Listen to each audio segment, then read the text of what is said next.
They call him the Southern Moonlight Demon. Clevites is one of the top 4 demon lord. He freaking hates humans and sees them as nothing but bugs. But as fate would have it, during his crusade to wipe out the human race, a mere baby ends up softening his heart, and he takes the kid in as his own. Now he's forced to hide his real powers and blend in with humans, acting like some nobody. Right at the start of the story, a young girl accompanies her dad out to their farm. Once they're done, he tells her it's time to head back home. On their way, she takes a curious look around the house and notices a map of Edzi. Beyond the map, she sees there's nothing but darkness, just their continent completely surrounded by pitch black zones. It makes her wonder what lies beyond that darkness. With curiosity burning, she turns to her father, asking what's out there beyond their city, something even he can't explain. Her father sees her curiosity, wishing he could offer an answer, but honestly, he doesn't know either. He explains that every human is born with this same drive, always wanting to know more. But every single time they've tried venturing into those dark areas, it's ended badly. He breaks it down for her, saying 4 mighty demons each control one of the 4 directions around Edzi: north, south, east, and west, and every expedition that's tried getting past them has been completely wiped out. The girl is stunned by this, trying to grasp how truly dangerous those zones must be, but it doesn't scare her away. Her father continues, saying that until those demons are defeated, they'll never find out what lies beyond the map. Still, he believes every challenge has its solution, mentioning the ancient treasures wielded by legendary heroes. Only heroes armed with special swords could ever face the demons. Without one of those heroes, there's simply no way they'll win this fight. This only ignites her determination even more. She dreams of becoming one of those heroes.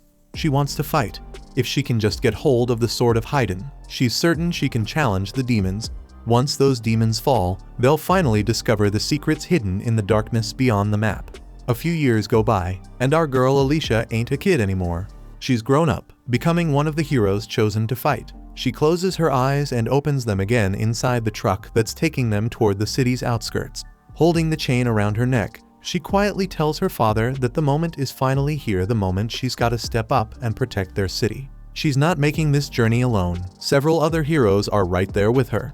As the trip goes on, they start chatting and introducing themselves. There are some real standout folks among them. Minarch, the one holding the sacred treasure called the Golden Ideal, straight up says he's got no clue where he originally came from. They all glance at Alicia, asking her to introduce herself next. They're shocked to see a woman among them, but Alicia doesn't even bother saying anything. As they get closer to their destination, Stefan, the guy carrying the sacred treasure Tenma, the winged horse, warns everyone they're almost there. They whisper among themselves, noting how Stefan's supposed to be the strongest one here. Suddenly, the truck stops, and the driver tells them the carriage can't go any farther. They barely start getting off when demons suddenly attack, taking down a few heroes before they can even hit the ground. Stefan shouts at them to jump out and fight, organizing them quickly into groups. The archers and lancers immediately move into action, while Stefan tells the rest he'll pair up with Alicia to handle any demons still standing. Thing is, Alicia's got her own treasure, Iwatubane, the legendary stone swallow. She joins Stefan, charging straight into battle beside him. Alicia's strong and charismatic, but the most impressive thing about her is how aware she is of everything around her.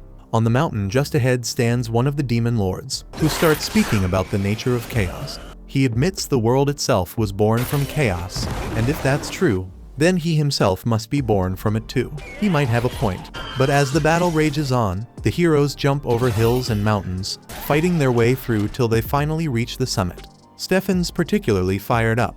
Being known as the smartest among them, he thinks it's fair he should ask the demon lord his name. He declares to everyone that today's the day they'll prove their strength, showing the people who chose them that they picked the right heroes for this fight. As soon as they reach Mount Moon, the demon lord makes his entrance, and just looking at him sends a chill through the group. His presence alone is terrifying.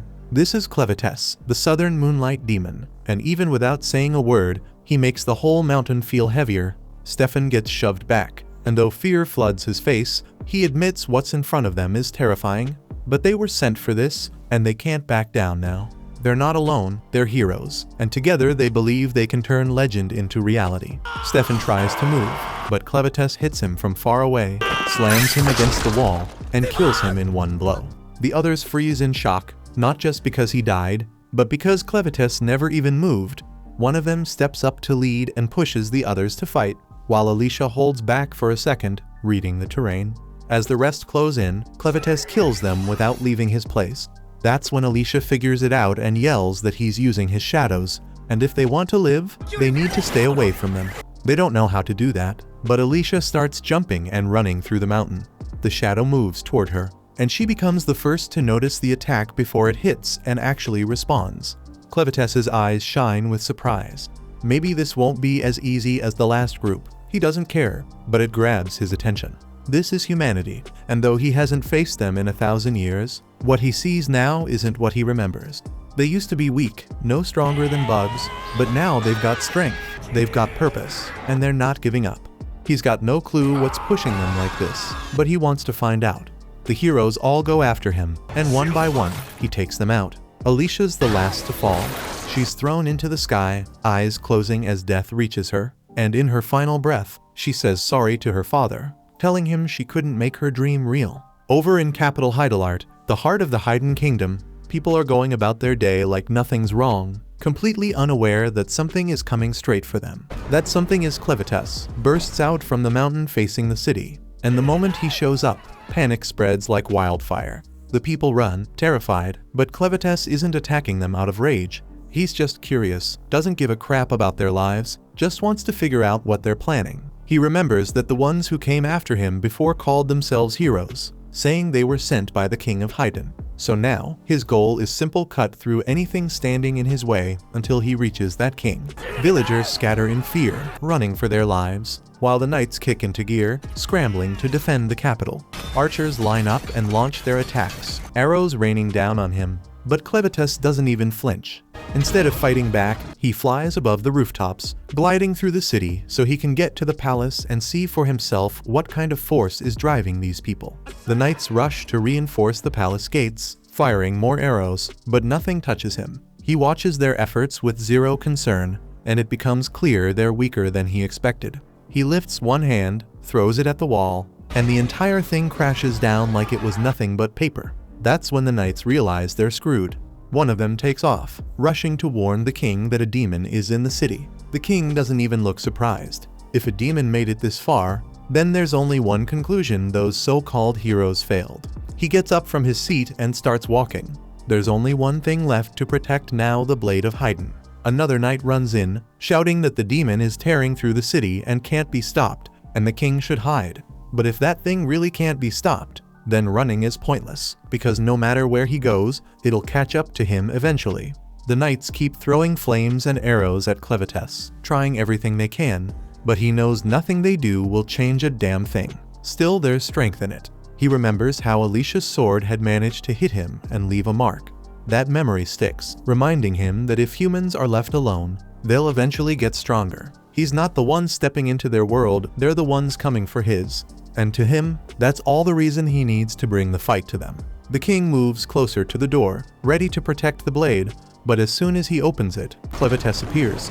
From the way the man looks, the crown, the clothes, the palace behind him, Clevites doesn't need to ask, knows he's the king. Clevites speaks in human language, and the king freezes. A demon speaking like a man that alone shakes him. He asks how a creature like Clevites could even understand their words. But Clevites already knows who he's talking to. He tells the king he's the only one who might be able to save humanity. He's not here for war, not yet. He's got questions, and depending on the answers, humanity either lives or dies. When he says humanity, he's not talking about just Heiden. He means Org, Don, Suladen, Bent, the whole damn world. His question is simple. He wants to know what kind of people they are, what twisted reasons made them march into the demon kingdom and attack his land. The king stares back without fear and says, he's not answering a demon's questions. Clevites doesn't ask twice. He cuts the king's head off right there and walks out without looking back. To him, that was enough proof. Humans are dangerous, and that makes them a threat. So now, they must be destroyed. But he knows he can't do that alone. He needs allies, a group that can follow him and help him finish the job. As he leaves the palace, a sharp cry echoes through the air. A baby, held in the arms of a dying mother, screams in pain and fear. Clevites hears it but barely reacts. It's just another human. But the mother speaks, begs him to save the child, her voice low and broken. Clevitas stares, surprised she's even speaking to him. She's begging the one who plans to end everything. He tells her if the kid dies, she should blame the fact he was born human. But the woman answers through her pain, saying the baby never got to choose how he was born. Clevitas couldn't give a shit, but he looks her in the eye and says if she wants him to spare that kid, then she better give him a reason why. She struggles to speak, reminds him she's dying and can't prove anything right now, but says one thing with full certainty: the child will prove his worth when he grows up. And with that, she takes her final breath. Clevitas stands there, silent, then picks up the baby. He's not buying it, but watching a human grow doesn't take much effort. So if this kid's gonna prove something, he'll wait and see. Across this wide land, 5 main human races live in different parts of the world. First, the Kingdom of Dawn holds the biggest population. Then come the Orgites, brave and fierce with horns on their heads. Next are the Sladens, quiet types who avoid dealing with anyone outside their kind. Then the Benti, demonic in appearance, but loaded with raw power. Last, the Hydanians, the smallest race, looking the most like normal humans. They're also the smartest, known for crafting weapons from a rare crystal called arcanosite. But only the royal bloodline knows the true method behind it. They've been selling those weapons to the Dawn race, and that deal led the 2 races to take on missions together, forming mixed bloodlines. Even so, full-blooded Hydanians are now rare. Outside their kingdom, wild dark beasts roam, violent and uncontrollable. Deep in the Luna Mountains, Clevitas, in his massive form with 9 long tails, scares off a few beasts that try to eat the baby. The kid cries out, loud and scared, and Clevitas worries this little creature might not last long if it keeps screaming like that. He wraps around the baby, thinking how to shut him up for a while, then gently taps the child's forehead with one claw, and the baby falls asleep. While staring at the baby, Clevitas starts to get the feeling it's about to drop a little surprise, and sure enough, not long after, the kid wakes up crying while unloading a nasty mess that hits his nose hard. It pisses him off, but instead of getting rid of the child, he picks it up and walks off, hoping to find a way to deal with this disgusting problem. He ends up throwing the baby into a pit full of bugs, not the dangerous kind, just the ones that love feeding on poop. As the bugs enjoy their meal, Clevitas mutters something ridiculous about humans growing up in a few nights, clearly showing he knows nothing about raising one. He glances down at the child and realizes he doesn't even know who it is, doesn't know its name, or why he even bothered turning back to pick it up in the first place. He blames his soft heart for that, but it's too late for regrets. He's not going to return it, not with the pride he holds as the Lord of Dark Beasts, and since he already made the decision to raise the kid, he'll see it through. Problem is, he has no idea how humans live or what they eat, and there's no way he can raise the baby alone. Looking over the fresh corpses nearby, he picks out one Alicia. She had led a failed assault against him, driven by the pain of losing her father to dark beasts, thinking she could win by charging into his territory with an army, but it all ended in disaster. Now, she's the one he chooses to bring back. With a wave of dark power, he revives her. The moment she wakes up, she tries to attack, but quickly notices her sword is gone and her comrades are nowhere in sight. Clevitas tells her with full pride that she's alive only because he revived her, which means she's nothing more than a walking dead under his control. She freezes, staring at him in silence, stunned not just by the fact that she's the only one left, but by how fluently this demon speaks the human language. Meanwhile, Clevitas orders her to reveal her fun bags, and the moment she hears that, Alicia instantly thinks he's trying to make some twisted move on her. She freezes up in fear, completely shocked that the Lord of Dark Beasts would dare make such advances. But before her dirty thoughts can spiral any further, he cuts her off and makes it clear the order isn't about her. It's about the hungry baby that won't stop crying. He tells her to take off her armor and bring out her milk tanks immediately. Since he'd infused his dark energy into her body, her will isn't exactly her own. She had no choice but to reveal the chesticles, lifting her top with obvious shame, exposing what he asked for even though she hates every second of it. Clevitas takes a good look, then suddenly realizes there's no milk. Looks like someone forgot to fill the tanks before the damn show. To clear the confusion, Alicia educates him on a basic fact that a woman needs to have given birth before she can produce any milk. The embarrassment of showing off empty tanks hits her hard, and she begs him to kill her and put her out of her misery. But he ignores her whining while the two argue back and forth over something that clearly isn't helping the baby. The child starts crying again, But instead of dealing with the issue, they keep bickering over how the kid even ended up in his hands in the first place. Fed up with the pointless chatter, Clevitis snaps and demands she figure out how to feed the damn thing. She admits she doesn't know much about raising kids, but says the baby needs a woman who actually has milk. That leaves them with one problem: how the hell are they supposed to find one? She explains they'd need to hire someone, and for that, they need money. Of course, Clevitis is broke, but since the cave they're in is full of arcanocite, they could probably turn some of it into cash. While he thinks about that option, Alicia considers making a move on him, but without a sword, she quickly drops the idea. Clevitis agrees to the plan: find a woman with milk and feed the baby. But just as he's about to head out, Alicia stops him, pointing out the obvious that if he walks into town in his current form, people will panic before he even gets a chance to explain anything. She says she'll take the baby herself and go find someone who can help. But Clevitis refuses the idea right away, not because it's wrong, but because he doesn't want the baby out of his sight. So he transforms into a human boy. The look is close enough, but the nine tails keep wagging behind him like they've got their own plans. He ends up sliding the tails into a shadowy space beneath him, something no one should ever look at. But even then, the horn on his head stays out and he doesn't notice. Before they leave, he gives himself a name Clen and names the baby Luna. Only then does he bother to ask for her name, and she tells him. They head to a nearby river where Alicia starts bathing the child. Clen keeps interrupting, nitpicking every move she makes like an annoying mother-in-law, from how she scrubs to how she dries him, and even where to focus more. Then out of nowhere, the baby pees right on her face, and she holds back a scream while trying to finish the bath. Once she's done, Clen says the poop-eating bugs did a better job. They reach her old camp, but it's empty. Alicia says they stored the valuables somewhere else and leads him there. Clen tells her to go wash up too, says she smells like she's been hiding from soap since the damn dark ages. He tosses her the cloth used to wrap the baby, asking her to clean it. While washing it, she spots a crest stitched into the fabric. It's the royal mark of Hydanian blood. She freezes, realizing the baby is no ordinary kid.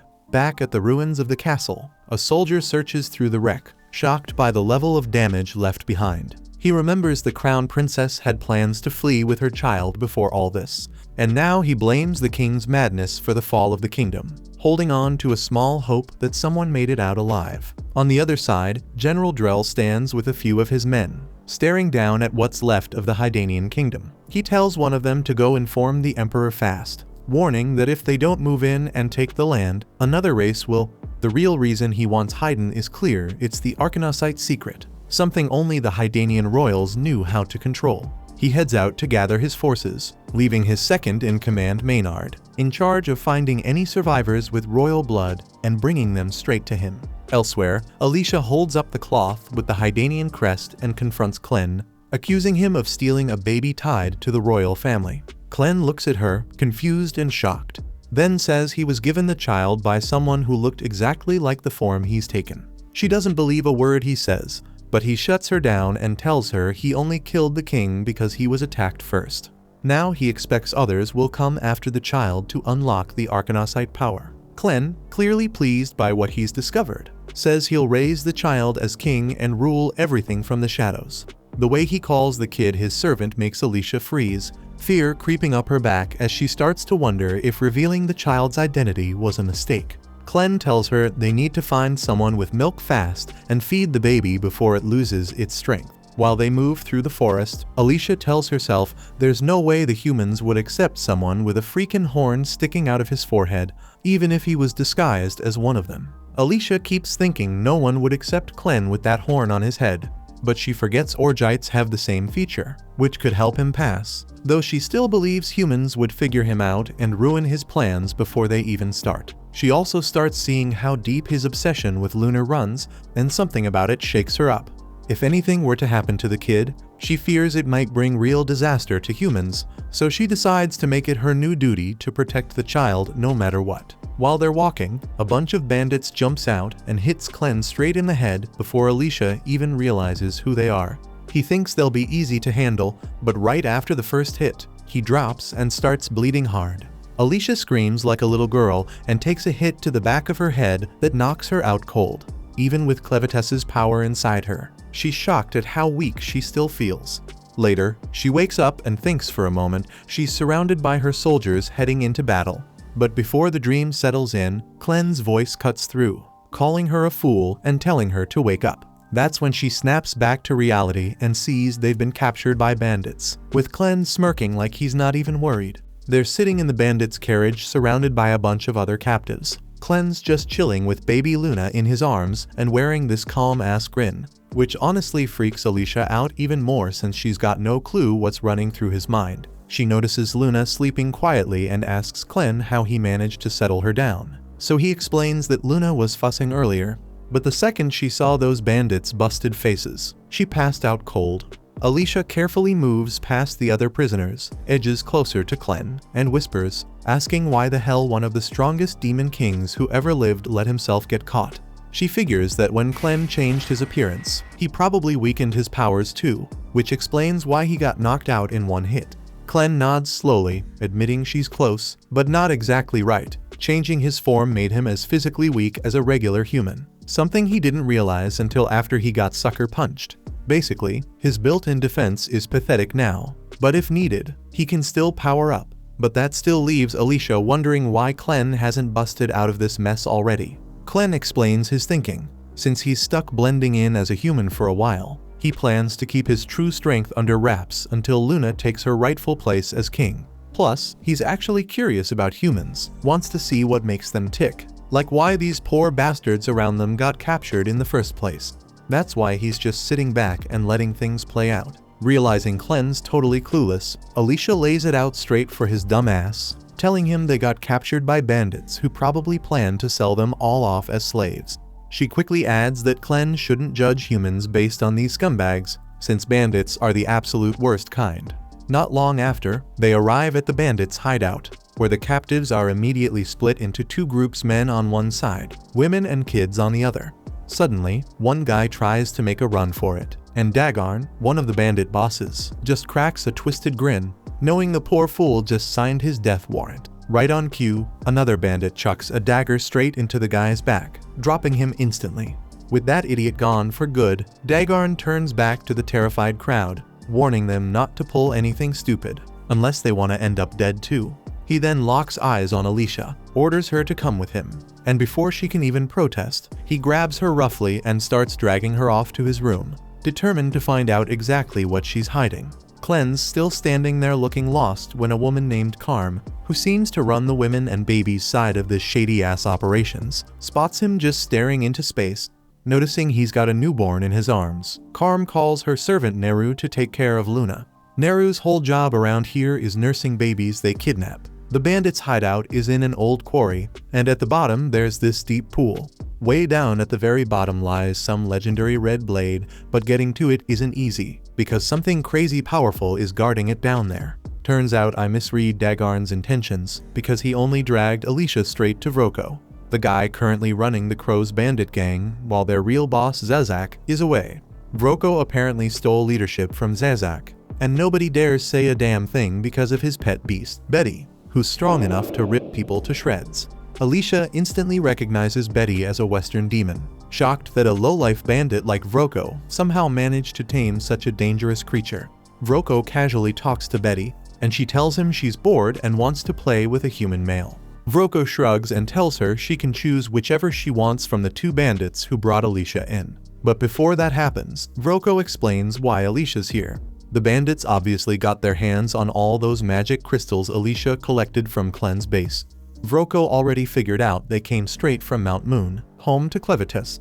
Based on that evidence, and the fact Alicia didn't even flinch when she saw Betty, he knows for sure she's one of the 13 heroes from Haydn who were sent to kill Clevitas.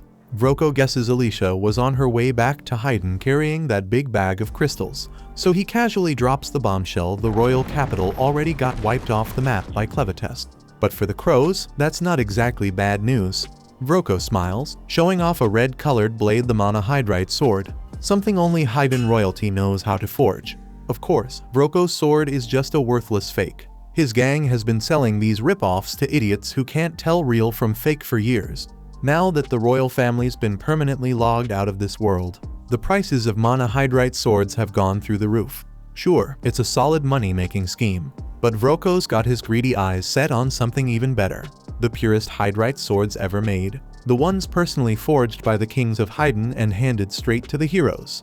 Vroko's convinced the rest of the heroes got wiped out by Clevetess, and Alicia only survived by ditching her team. He pushes Alicia to reveal where her weapon is, along with the gear from the other 12 fallen heroes. Alicia keeps her mouth shut, so Vroko commands Dagarn and Satch to take her to Clevetess's place and hunt for the treasures themselves. Dagarn throws out the idea that maybe they should bring Alicia along to grab another treasure they're already tracking, but Vroko shuts him down quick, insisting on sticking to their original plan. He even gives Dagarn and Satch permission to have some fun with Alicia before they head out, just to keep her from causing trouble on the road. At the same time, Clen's stuck waiting tables at the Bandits Inn, run by Karma. He watches quietly while bandits constantly hit on Karma, silently disgusted at how terrible these guys really are. Elsewhere, Neru's busy feeding Luna the legendary milk, but that's not her only duty. She also works as a waitress, taking endless abuse from the scumbags who fill this place. Clen quietly serves meat to the bandits with surprising patience, earning a bit of respect from some of them. But Karma picks up on something off about him. Everyone around assumes Clen's an orc because of his horns, but his skin's too pale and his eyes have the look of a cold-blooded killer. Two bandits start hassling Neru, dragging her off to put her through hell all night, leaving her bruised and battered. Neru doesn't complain though, and once they're done, she just silently returns to the inn to nurse Luna again. Shortly after, the two bastards who abused Neru suddenly get weak and dizzy, and moments later they're completely wiped from existence. Turns out Clen quietly stepped in, dealing swift justice for Neru. Neru comes back to feed Luna again, finding the baby gently resting in Clen's arms. She's got no clue what he did to those two guys and honestly doesn't care. Her only thought is feeding the baby, so she picks Luna up carefully and takes him out to a nearby shed to nurse him. Clen follows quietly behind, sitting down next to her and gently asking Neru to share a bit about herself. He wonders if she's officially part of the Crows and exactly what kind of work they're into. Neru hesitates slightly, but Clen softly encourages her to keep talking, letting her know he's just genuinely curious about her story, nothing more. She says this place is all she's ever known, and being one of the Crows is the only thing that's ever defined her. Never had a dad around, and her mom was the only one she ever had. Even then, she never saw her face, only her back. But even as a kid, she figured out her mom was a slave. She'd sneak peeks at night, saw the men coming in, doing whatever they wanted. Then, when she turned 12, her mom just vanished. No one said anything, and she never found out if her mom died or ran off. That same night, while she was eating, a group of men came up and started beating her. After that, life turned to hell. That's when it hit her mom had been shielding her all along. Once she was gone, they treated her like an animal, beat her daily, and left her to survive however she could, until Karma showed up. Sis Karma told her straight if she kept the men happy, they'd back off and leave her alone. So she tried following Karma's example, tried to figure it out. But she was nothing like Karma, didn't even know how to do what Karma did. Still, things got a little easier. At least now she had something to keep her busy. She could work, and since her body wouldn't stop making milk, she could feed the kids too. That was enough for her. Clen finds it odd, asks how she has breast milk if she never had a child. That's when she tells him she was pregnant once, but lost the baby. The baby had been moving inside her, giving her something to hold on to. Then all of a sudden, it was gone. Stillborn. The midwives told her flat out the kid was dead, and in that moment, she felt herself slipping away, like the world had turned to ice. She figured she was gonna die too, and honestly, she was okay with that. She didn't have a reason to keep going. If dying meant seeing her baby again, that sounded good enough. But then something warm pulled her back. She opened her eyes and saw a 6-month-old baby clinging to her, trying to nurse. Just seeing him fight to live, needing her like that, it snapped her out of it. She picked him up, held him, fed him, and for the first time in forever, she felt like she mattered. Her body kept working overtime like it never got the memo she was done having kids. She kept feeding that baby till he got strong. Then more kids came through the Crows brought in by that same gang, and she nursed them too. Word got out about her top-tier milk, because babies kept showing up like she was running an underground dairy. Watching them survive because of her made her feel like she finally had a purpose. She admits she tried to have her own again, twice even, but both times ended in pain. Clen eventually cuts her off, says that's enough. Then he asks if she'd come with him as Luna's wet nurse. says he's not forcing her, but there's really no reason not to. Luna clearly likes her, so it'd work out either way. Luna pats her chest like she wants Neru to stay, so Clen gives her the choice one more time: either come with him as Luna's wet nurse, or stick around and let those scumbags do whatever the hell they want with her. Neru knows it's a generous offer, but says it'd be foolish to take it, especially since she thinks he's a slave too. She tells him she wishes she could say yes, but she can't. As far as she knows, he's still chained up same as her. Plus, she's got other kids who need her milk to stay alive. So she hands him Luna and quietly walks away. At the same time, the gang drags Alicia to a raggedy old bridge and tells her to walk. She steps onto it and stops halfway, staring down. They think she's planning to jump and mock her, saying there's no way she'll survive. But she ain't trying to escape, she's looking at the river below. She sees gems glowing under the water, and she already knows what that means. Before she can say it, they beat her to it, telling her this is where the hero Cordwar died. She knows the story. One of the captives speaks up, saying he'll dive in and grab what they're after if they promise to free him and his wife. His wife pleads with them to honor that deal. But the second he jumps in, monsters rise from the depths and tear him apart. Alicia knew they were lying. That river is a damn nightmare, filled with creatures that came into the world 300 years ago when a flood opened the gates to a place called Arvensis. Back then, they at least had solid ground to fight on. Cordwar, the strongest hero of his age, tried to hold the line, but he couldn't. His sword, the Stream Splitter, is still buried somewhere in that river. The gang wants someone to bring it up, but that mission's a death wish. She snaps at them, calling them sick bastards for setting the poor guy up, and even says they didn't bother tying his rope right. They shut her up fast, telling her nobody asked for her opinion. Then they introduce Fido, the brute who's about to beat her down. He steps onto the bridge, grinning like a creep, saying he's gonna strip her down right there. Before he lays a hand on her, she slams her arm back into place, grabs Fido by the neck, and chokes him out bloody, snatches his sword, then leaps off the bridge, whispering to herself that she's putting her faith in what Clen said, that she's immortal and won't die that easily. The bandits glance down, and once they spot Alicia's lifeless body, they start freaking out. She was supposed to be the one guiding them to the 13 lost regalia weapons, and now she looks dead. At the bottom of the cave, Alicia slowly comes back to consciousness, and it's all thanks to that curse of immortality Clevites dumped on her. The thing is, the curse keeps her alive, but it doesn't heal Jack. Right now, she's paralyzed from the neck down with no clue what the hell to do. Every bone in her body feels shattered, and she's lost more blood than she even knew she had. Climbing out of this pit on her own ain't happening. But if those bastards come down and realize she's still breathing, things will get worse. So she starts fighting to move even a little until the blood floating from her body starts swirling. And that's when Clevites shows up. Alicia's shocked to see him looking all tiny, but he says that's because he's showing up through the blood magic inside her. That cursed blood is what's keeping her undead body running. If it all bleeds out, she's done for good. Still, he says that as long as she stays useful, he'll refill every drop she lost. And once that's done, her body should bounce back from the damage. She's relieved hearing that, but then notices something. Clevites hasn't lifted a finger to start healing her. She asks him what the delay is. He says he will, eventually, but first he's got a question. Turns out, he found someone perfect to be Luna's wet nurse.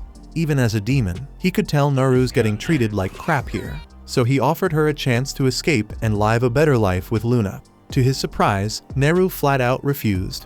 Clen looks at Alicia, wondering if she's got any clue why someone would turn down a deal like that. Alicia thinks for a second and figures it's because Naru probably sees Clen as just another slave who can't keep a promise. People don't leave these bandit groups easily, and if they do manage to slip away, they usually end up hunted down like animals. Growing up in that kind of world, Naru must have convinced herself that freedom's nothing but a fantasy. Clen asks if there's any real way to fix all this, and Alicia figures the simplest answer is to kill every damn bandit in that freaking camp. If no one's left standing, Naru wouldn't have to worry about getting hunted down, and maybe then she'd take Clen's offer. Alicia says it shouldn't be hard for someone like him. He's got more than enough power to wipe them all out by himself. But Clen shakes his head. He says he can't afford to get caught off the mountain. If word gets out that he left, people might use it as a chance to strike Clevites' territory while he's gone. That's why he wants Alicia to handle it instead. Heroes slaying bandits. Sounds like a normal day on the road. Alicia tries to push back, but he cuts her off and tells her to stop complaining, then hits her with a wave of blood magic that starts rebuilding her body. A few bandits finally make it down into the mine, hoping to find Alicia's corpse. What they see instead messes them up bad. Her limbs are twitching and jerking as bones snap back into place, muscles twisting like snakes under her skin. The pain is brutal, but once it's over, she's back on her feet, fully healed. They have no clue how she's even alive after that fall, but honestly, they don't care. As long as she's breathing, they can still use her to find the 13 regalia. They know she's a hero, so they stay on guard, thinking they'll be fine if they rush her all at once. But one cocky bastard decides to go in solo. He slashes her shoulder, but after everything she just went through, that pain's nothing. Alicia grabs his arm, smashes him in the face, then snatches his sword and yanks off his eye patch. She's still pissed she's even stuck in this mess, but these guys aren't worth sparing. If they can't be saved, then she'll do what she has to. Scene flips to Clen, dead set on one thing, tracking down Neru and showing her freedom's the real deal. At the same time, Neru heads back to the tavern, where Karma's been waiting. She's been worried sick, seeing Neru come back all bruised and broken again. It hurts her, but there's nothing she can do to fight back against the bandits. Neru's thankful for how much Karma cares, but work's not gonna stop itself. Karma sighs and tells her to start clearing the dirty dishes. Karma notices Neru's walking around with a weirdly bright mood for someone who just got beat to hell, so she asks if something good happened. Neru says it's not exactly good, but it kinda made her happy anyway. Then she hits Karma with a random question, what's the outside like? Karma blinks for a second, totally caught off guard. Neru never asks stuff like this. She asks why she wants to know, and Neru says she was born in this hellhole, so she's never even seen what life outside's like. But Karma was brought in, so she's gotta know a thing or two. Karma admits she does know the outside world, but it's not filled with sunshine and butterflies. Most of the women here either had their homes wiped out or never had one to begin with, so yeah, nobody's lining up to reminisce. Still, she wants to know why Neru's suddenly thinking about all this. Neru says someone asked her if she wanted to leave. Karma instantly smacks the crap out of her, says she's crazy for saying something that dangerous out loud with bandits lurking around. Those bastards don't see them as people, just tools to toss out when they stop being useful. That's why the girls stick together, protect each other, stay quiet. Saying stuff like that is the fastest way to end up dead. Right then, Vroko walks in, and of course he heard everything. Karma freezes, heart sinking, because nothing good ever comes from that guy showing up. She tries to keep cool and asks why he's even here since he rarely shows his ugly face in the tavern. He shrugs, says he heard about the new baby and wanted to check it out. Karma turns to Neru, asks her to tell him where the baby is. Last she saw, Luna was in the stables.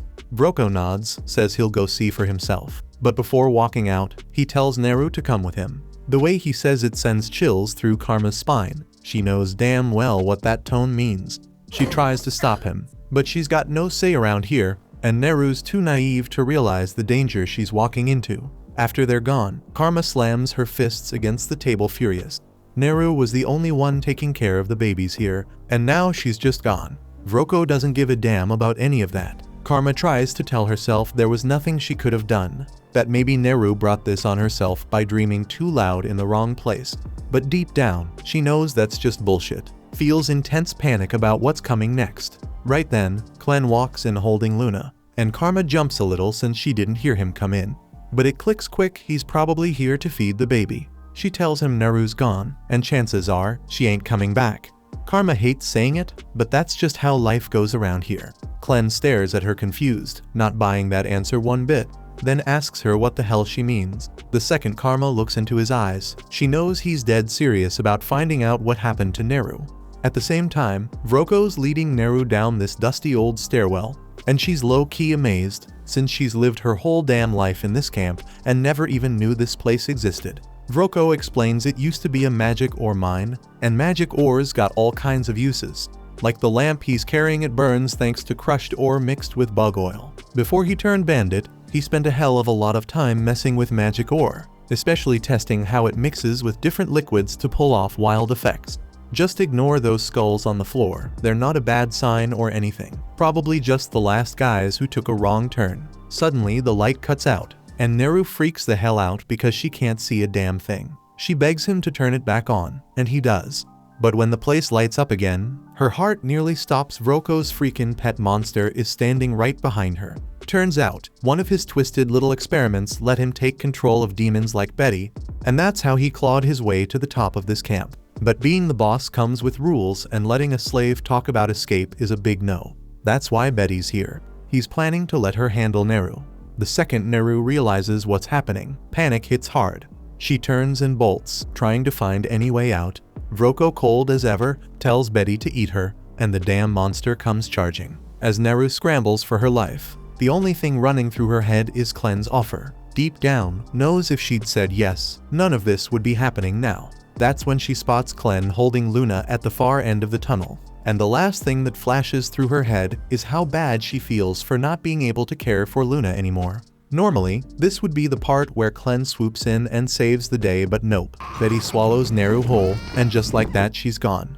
Luna bursts into tears, watching the nightmare play out, but Clen doesn't flinch. Says that's how this world is. Magic beasts gotta eat, and he can't blame Betty for doing what comes natural. If anything, it's his own damn fault for showing up too late. He's bummed about losing someone as useful as Neru, but it is what it is. Then he shifts his gaze to Vroko, confused as hell. No damn troll from the western woods is bowing to a fun-sized fool with teeth like garden rakes. Vroko thinks Clen's lost his damn mind, mouthing off in a moment like this. He doesn't even get how the guy showed up here in the first place, but figures it won't matter for long. Tells Betty to eat Clen and the kid too. But Betty doesn't budge. Vroko glances up to see what's wrong and nearly drops dead on the spot. Betty looks absolutely terrified. He's never seen her like this. She won't even step near Clen, shaking so bad she ends up puking Neru back up. Neru's all messed up, half melted from stomach acid, missing a damn arm and a leg. But somehow, she's still breathing. Clen calmly removes the acid, then places Luna down beside her so the two can be together for whatever time Neru's got left. Then, without Vroko noticing, one of Clen's shadows picks up both Neru and Luna and floats them away. By the time Vroko turns back, they're gone. He stands there stunned, thinking Clen must have used some kind of magic. But Clen doesn't even know what the hell magic is. Vroko figures Clen's just acting clueless, since magic's the only damn thing that explains half the crap he's pulled so far. Magic, plain and simple, comes from combining magic stones with tower ingredients to trigger wild effects. Like that nasty brew Vroko's hiding in his coat crafted using those stones, a bunch of herbs, and the squirming larva of a parasite fly. The mix turns anyone who ain't him into a drooling moron. That's how he got Betty to obey his every command without a second thought. He dumps the potion into his fire pit, creating a thick, strange vapor. The instant Betty inhales it, her eyes glaze over, and she launches at Clen, blinded by fury. Clen gets tossed across the cave like a sack of potatoes, since he can't tap into most of his strength while stuck in this flimsy human body. As he's flying, the only thing racing through his head is how pissed he is that Alicia never gave him a damn warning about any of this magic stuff. Meanwhile, Alicia's still busy hacking her way through the bandits, and she's already dropped 8 like it's nothing. But that's barely scratching the surface, and the bargain bin sword she swiped from one of them has already snapped. If she wants to clear out the rest, she's gonna need something a hell of a lot better. So she bolts straight out of the flooded cave. There's close to 50 left, and even with her undead body, stamina's still a thing. If she burns out before finishing the job, she's screwed big time. She reaches the lake, but the monsters are already circling up top waiting. Jumping in now's asking to be dinner, so she climbs to the top of the scaffolding instead, baiting the idiots to follow. Once a crowd builds up, she slices the main rope, dropping a dozen into the water all at once. The monsters snap, turning the lake into a bloodbath while Alicia hides in a barrel. She doesn't need air, so she lets herself sink to the bottom, where the legendary blade's supposed to be buried beneath the silence. Even so, holding her breath until she hits the bottom is way harder than she thought.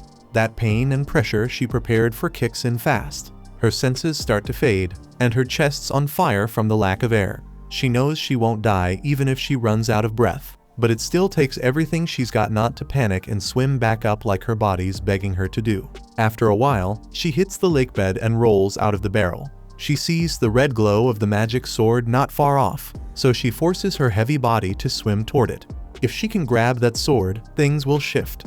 Getting back to the surface will be a breeze, but right before her hand touches it, a massive red eye pops open. That's when she realizes she didn't reach the lake's bottom, she landed right on top of a sleeping giant monster. The beast rises, launching her backward with a surge of water. She figures this is the same creature that took down the legendary hero. But instead of freezing, she focuses back on the sword and makes a move to grab it. Before she can reach it, the monster opens its mouth and starts sucking her in. The pull's too strong. She grabs the sword at the last second, but her arm gets stuck between its jaws. Then something snaps in her. A rush of memories hits her all at once, pushing her to fight back. With a loud yell, she forces her strength out and smashes the monster's jaw wide open. She pulls herself free, locking eyes with the beast. With the sword in hand, she unlocks its magic and shoots forward through the water. The giant freak follows her, and she still can't wrap her head around how anything that huge could even exist. Must be one of the ancient ones, those ancient dark beasts that have been lurking for thousands of years. Usually, they stay hidden in remote corners of the world, but looks like the arcanocite mine humans dug nearby woke this one up. As that runs through her mind, she nears the surface. But there's a new problem. The smaller monsters above have spotted her, knows she won't last unless she gets some air. Using the sword, she cuts through the water fast, slices a monster clean through, then bursts out of the lake gasping. The bandits can't believe their eyes when they see Alicia still breathing. But she's barely got a second to catch her breath before that massive monster rises up behind her. The second it shows up, those bandits completely lose it, and then all hell breaks loose as the thing starts swinging its tentacles everywhere, tearing through everything in sight with brutal force. Alicia does her best to stay out of reach, but her attacks aren't doing much, barely scratching its skin. She figures it out real quick, no single hero's taking down an ancient one. Luckily, that beast goes wild on the bandits, tearing them apart and chomping through the mess. The leftovers end up as snacks for the smaller fish monsters. Alicia figures that's good enough. Her mission's over. Then she hears Clen's voice, even though he's nowhere in sight. Turns out they're using telepathy. Clen tells her he can't see much, but with all the blood around, he assumes she pulled it off. She snaps at him, pissed that he sat back while she nearly died out there. Clen brushes it off, says he's got problems of his own right now. She can't wrap her head around what kind of crap a demon lord could be dealing with. Clen explains he's stuck facing a technique he's never seen before, and his human body's weaker than expected. He blames her for hiding the whole magic thing from him, says once she's back, she's getting punished properly. Still, he already crushed that brainwashed troll, and is now farming aura while he waits. Somewhere else, Vroko's running like hell, convinced Clen must be some kind of genius mage after one-shotting his pet troll. He ends up stumbling on Neru's corpse, with little Luna crying beside her. One look at that girl gives him a twisted idea. Maybe there's still a way out of this mess. Back with Alicia, she rushes toward Clen after getting his call, and the first thing she notices is the weird smoke hanging in the air. Clen spots the sword she's wrapped up in cloth, and she immediately makes it clear she's not parting with it. Says she nearly got eaten trying to get that damn thing. Clen's not even that interested in the sword, but what's got him on edge is the crimson smoke. He says it doesn't seem to mess with regular humans or animals, but for him, it's screwing with everything. His sense of smell's shot, ears ringing, and the whole area feels off. He says he could blow it all away by shifting into his true form, but with Luna somewhere out there, he's not taking that risk. Alicia freaks out the moment she hears Luna ain't with Clen, but he tells her not to lose it, she shouldn't be far. Then he asks her straight up about magic, and she explains only certain folks can use it by tapping into the hidden power inside arcanocite. She admits she can't use it herself, even though she knows the basics. Clen looks at her and calls her useless. That pisses her off, and she starts throwing curses his way, but he ignores her and decides to look for Luna and Neru. He figures there's a good chance they're already dead. That thought sends a cold jolt through Alicia's spine, and she asks him what he'll do if Luna's actually gone. He tells her flat out he'd lose all interest in humans. Alicia knows that it'd be a freaking disaster. She makes up her mind to find Luna before it's too late for humanity's damn sake. Soon she finds a blood trail and asks Clen if Neru was bleeding. He confirms it, and Alicia guesses either Neru's crawling or someone's dragging her. Either way, she can't have gotten far, so they need to move now. Turns out Neru's still hanging on, clutching Vroko with everything she's got to keep Luna safe, even while bleeding out. He yells at her, kicks her, tells her to let go, but she won't quit. He wants her dead so he can run with Luna. Earlier, when he tried to take him, Luna screamed so loud it shattered Vroko's magic lantern. That's when he realized the kid's got some serious magical talent. and being a pure-blooded Haydn, there's a good chance he's royal. Vroko decides to cut Neru's wrist to get her off him, but that's when Alicia shows up, yelling at him to stop. Vroko jumps back, shocked to see her alive. He demands to know what happened to his guys, and Klen answers with zero emotion they turned into dinner for the beasts. That shakes Vroko hard, but he still pulls it together enough to threaten them. Says if they come any closer, he'll slice off Luna's fingers. Klen dares him to go ahead, he can heal it all anyway. But Alicia shuts that down, tells him healing don't fix what a kid feels. Then she tells Klen to let her handle this, and turns to Vroko, showing him the magic weapon from the legendary hero. Vroko's eyes damn near pop out. Before he can react, Alicia tosses the sword straight into the wall behind him, tells him to go fetch it. Says he'll need both hands to pull it out, but if he leaves the kid, she'll let him walk away with it. Vroko laughs, says no true hero would ever give up a magic weapon for a freaking baby.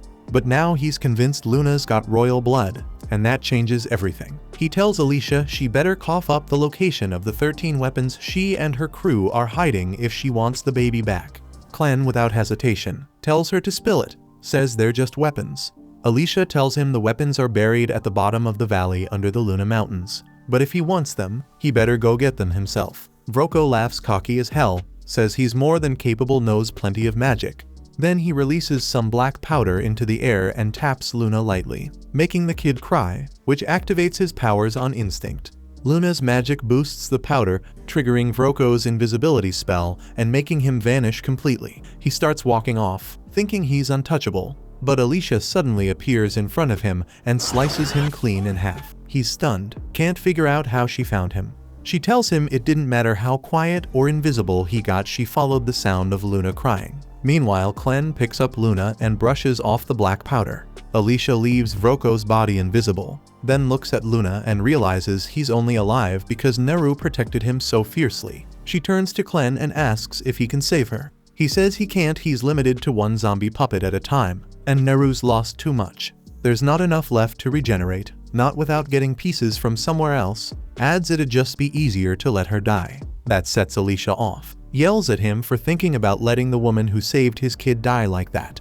Says if she were a mom, she'd trust someone like Neru with her child without a second thought. Klen stares at her, then finally agrees to save Neru, but says he'll need all the mana he poured into Alicia's body. That means she's gotta die. Alicia doesn't even flinch. Says she's fine dying if it's for someone else. Says that's what being a hero means. Klen nods once and ends her life immediately. Not long after, Neru opens her eyes, shocked she's still breathing. But even more surprising, her body's been completely rebuilt. Klen didn't just save her, he restructured everything. She looks at him and asks if he brought her back, and he tells her yes, but it's the hero she should be thanking. Says it took a while to fix her up, and by the time he was done, Alicia's body had already started rotting. But now that he returned the mana, she should be waking up soon. A few seconds later, Alicia jolts up like she's starting a breakdance set, and the first thing she does is look for her sword. Klen hands Luna over to Neru and says her new name's Nelaru now. Says she's part of their crew from here on out. But this time Nelaru happily agrees. The next morning, Klen takes Alicia's sword away, and she's clearly upset. But he calmly explains that having it out in the open will only attract trouble. He tells her he's keeping it hidden in his shadow for now, ready to bring it back if needed. Meanwhile, Nelaru finishes packing up a bunch of gear taken from the bandits and even finds a decent outfit for Luna to wear. Alicia watches her moving all that luggage and asks if it's not too heavy. Surprised she's handling it on her own, but Nelaru says it actually feels pretty light. That's when Alicia remembers that Nelaru lost a large portion of her body the day before, nearly dying in the process. Klen must have replaced those damaged parts with something stronger, though Alicia still has no clue what he did to save her. Then Nelaru steps closer and offers to carry Alicia's sword for her, saying she just wants to help. Alicia awkwardly explains she doesn't have the sword anymore, and Nelaru pauses to think, recalls hearing something about Vroko stashing away some fancy swords in his desk. Hearing that, Alicia lights up and begs Klen to let her grab a replacement, even just a regular blade. Klen knows full well she's pretty much useless in a fight without a weapon, so he agrees. Alicia immediately rushes off toward Vroko's office, excited to see what she can find. With the bandits wiped out and the slaves long gone, the place is mostly deserted now. Klen casually asks Nelaru if she's going to miss this place, but she quickly replies that it only holds bad memories and she's glad they're finally leaving. What really bothers her though is not getting to say goodbye to Karma. Hearing that name again, Clem realizes he might have made a mistake earlier, but before he can say anything, he's suddenly hit from above and sent flying. Back in the office, Alicia finds a small stash of coins, a leather armor set, and one decent sword tucked in the drawer. She's satisfied and starts heading out when suddenly, Clem crashes straight through the wall, slamming into the desk right in front of her. Clem then mutters that he still hasn't gotten used to how damn fragile this human body is, always getting tossed around like a ragdoll. Before he can say a word, Gart bursts through the hole in the wall and Alicia instantly senses how strong he is, so she raises her sword without hesitation.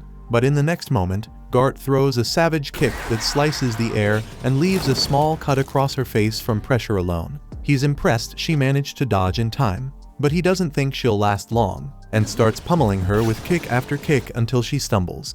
Then he jumps back and sends out a violent gust of wind that blasts her straight through the roof, crashes outside hard, but somehow still stands, and that earns her some respect from Gart, who tells her he's not here for her anyway, just wants tiny-ass Clem, so if she drops the sword and walks away, he'll let her go without another scratch. Alicia doesn't believe a single word coming out of his mouth, thinks he's just another bandit trying to survive. She wishes she had the stream splitter in her hands right now, but since that's not an option, she decides to use one of the techniques she picked up from Haydn. She clears her head and tunes everything out until the only thing she can focus on is taking this guy down. Suddenly her steps become sharper, her rhythm tighter, and the sudden shift in her movement catches Gart by surprise. Just as she's about to land a solid strike, Clem suddenly shouts at her to stop. Her body freezes before the blade hits, but the fury in her eyes hasn't cooled off, so Clem rushes in and snaps her out of it before she does something reckless. Once she's calm again, Clem explains this whole thing is one big misunderstanding, and there's no reason for them to be fighting at all.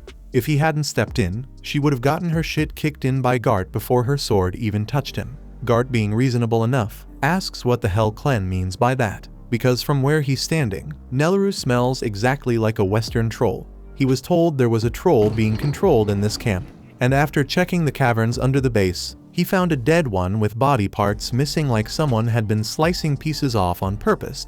So from his angle, it looks like Clem's the leader who killed that troll for fun. But the truth is way more complicated than that. Then Clem tells Nelleru to take Luna and wait by the front gate since he needs to talk to Gart alone. Once they're out of sight, he leans in and tells Alicia something wild. Gart's not who he says he is. Actually, he's a dark beast hiding behind some serious illusion magic. Alicia's jaw practically hits the floor. Had no clue there were others out there like Clevetess who could pass for human so naturally. But Clem explains it's all just a trick. From what he knows, there's only one creature strong enough to pull off illusion magic that advanced, and that's the dark beast of the west named Zafthir. Clem doesn't get along with Zafthir though, and he's not exactly eager to run into him. Meanwhile, Gart is stunned that Clem figured all this out so quickly, so he presses him asking who he really is. Clem's not about to spill the truth, so he lies, claiming he serves under Lord Clevetess, another dark beast. Gart buys it, drops the illusion, and reveals his real form, a giant bird monster loyal to Zafthir. Now that he's shown his true face, he asks Clem to do the same. Clem responds by unleashing one of his shadow tails, enough to prove he's not bluffing. That's all Gart needs to call a truce. But Alicia's head is spinning, there's way too much to process. If there are more dark beasts out there walking and talking like humans, then what the hell were the heroes even fighting for back when they went after Clevetess? Clem catches that look on her face and tells her to chill out. There aren't that many beasts who can pull off a full human disguise. Outside of Zafthir, nobody else even bothers, since most of them don't care enough to get mixed up with humans. From there, Gart wants to know why Clem's got a human tagging along, but Clem plays it off, saying Alicia's his servant now, bound to follow whatever he tells her, using her as a guide while he figures out the human world. Same thing goes for Nelleru and Luna, they're part of the plan, but he's not about to hand over any more details. Gart shrugs it off, but lays down one warning. If Clem steps in his way, he'll have no choice but to kill him. Clem just smirks and says he's welcome to try, but taking him down won't be easy. Now that Clem answered one of Gart's questions, he says it's only fair he gets to ask one too. Before that, Gart mentioned Zafthir might be planning to wipe out all of humanity, and that just doesn't sit right with him. From what he remembers, Zafthir always seemed fascinated by humans. The Orgites in the West even worship her like some god, so why the hell would she suddenly decide to erase them all? Guard agrees to explain. 3 days back, he found out that some dark beasts in the West had lost their kids. That alone didn't seem too unusual, but what got him thinking was a strange vial someone left behind at one of the scenes. It made him suspect humans might be involved. He took it straight to Zafthir, told her what happened, along with 9 other similar cases he'd uncovered. She believed him, though it caught her off guard since she'd always treated humans with kindness. Still, she didn't waste time, told him to look into it. And if humans really were behind the kidnappings in the forest, then she'd wipe them out without a second thought. Clem pauses, thinking back to something he heard during the interrogation with Karma. She told him that every child born in their camp gets sold off to some mysterious group of men because of their talent. That's what Vroko had planned for Luna too. Putting the pieces together, Clem suspects there's a link between the missing Dark Beast children and those human kids being sold. Since talent was part of the deal, he figures magic must be playing a role here. Then Alicia hears that, and her whole vibe changes. Clem picks up on it and asks if she knows anything. She says magic isn't exactly her specialty, but the idea of kidnapping children for magical talent sounds like something the wizards would be behind. These wizards changed the entire landscape of war in the human kingdoms over the last few years. Battles now depend almost completely on how strong each side's wizards are, since one of them can take out dozens, sometimes hundreds with a single spell. Sure, they can still be killed by other wizards, so it's not like they're untouchable, but they're still a serious threat on the battlefield. The first person who brought wizards into war was General Drell, better known as the Dragon Slayer. He's also the one who killed Alicia's father when she was a kid. She's carried that grudge ever since. Hearing all this hits Clem different, and he ends up asking why she went after Clevitas instead of the one who actually took her father's life, since Clevitas never actually did anything to the humans before they attacked. But Alicia says it wasn't about what she wanted. Her father's last wish was for her to move forward through Clevitas's territory. So that's what she did, no matter how she felt inside. At the same time, somewhere deep in the human kingdom, General Drell's army is making its move toward the south with 50,000 men behind him. His goal is to capture the ruins of Haydn and claim them for himself. What's left of the Haydn army is scrambling to stop him, but they've only got around 6,000 soldiers and barely any wizards, so they're in no position to hold their ground. Mikkel wonders if reinforcements are on the way, but with how things are looking, it'll take at least 3 days before anyone shows up, which means they're on their own for now. Even so, Commander Rhodey is not ready to give up. Tells Mikkel they might have a shot if they can make it to the fortress at Highgate and shut the gates behind them. That way, even with the odds stacked, they could still stand their ground against Drell's forces. The problem is, that plan depends on the soldiers already stationed there playing along. Rhodey had sent them a letter explaining the whole situation, but since he hasn't gotten any kind of reply, he figures things must be just as messy inside that fortress. Neither Rhodey nor Mikkel knows for sure whether the rumors about Clevitas wiping out Haydn are true, but if Bolate sent Drell out to take it, then odds are the kingdom has already fallen. If he had to bet, Rhodey thinks Drell's after the Forge of Haydn, since it's impossible to craft real magic weapons without it. Mikkel agrees that letting the Bolates get their hands on it would be a nightmare, but says there's more at stake than just weapons. That forge isn't just ancient, it's one of the oldest magical relics in existence. If the magic-hungry Bolates manage to unlock its secrets, no one knows how far their power might go. With something like that, they could take the whole continent for themselves. And that's exactly why Rhodey says they've got to be stopped no matter the cost. Back on Drell's side, he's having a private talk with his strongest wizard, Maynard. Maynard reports that he confirmed Haydn's been destroyed by Clevitas and the royal family's been wiped out. Everyone except one, the 6-month-old crown prince. He's the last of the bloodline, but no one knows where he is now, so Maynard can't say if he's alive or gone. That said, he also heard from a group of bandits recently. They found a baby, and the description sounds a lot like the prince, so Maynard figures it's worth digging into, and Drell gives him full authority to do whatever it takes to find that child and bring him back. At the same time, Clem and the crew reach a small town, so Nelaru brews him a cup of coffee while they wait for Alicia to pull in some info. Clem has never even heard of coffee, so he asks what it is, but Nelaru isn't sure either. It's just a pricey drink, one Vroko sometimes had her make. so she grabbed a pouch of beans on the way out thinking Clen might enjoy it. And he decides to give the strange bean drink a fair shot, waits for it to cool, then takes a sip and is surprised by how good it tastes. Nelleru is relieved he enjoys it, yet there is something on her mind she wants to clear up, and brings up that strange man who attacked Clen back at the camp, says he vanished and that felt wrong. Clen breaks down the whole wizards and magic thing to Alicia, and once Gart hears it, he says he's heading out to report back to his master, so they will not be seeing him for a while. Clen adds that even if they cross paths again, he will not strike at them, since he no longer thinks they are suspicious. Right after, Alicia runs up the hill with bad news gathered from the villagers, says the situation in Haydn is a total mess. Bolate broke past the border and pushed an invasion deep inside, so Haydn is fighting back. But with the king dead and the capital ruined, there is no chance they can win, the streets filling with fear. Even the country of Eslan tried to slow Bolate's advance, yet it barely changed anything in the end. Clen wants to know why Eslan would step in for Haydn when they are not party to this conflict, so Alicia lays it out. Eslan has been at war with Bolate for ages, yet right now they stand weaker, so they do not want Bolate getting the Haydn forge, since that would make them unstoppable, and even if Bolate seized the forge, they could not run it properly without someone of royal blood.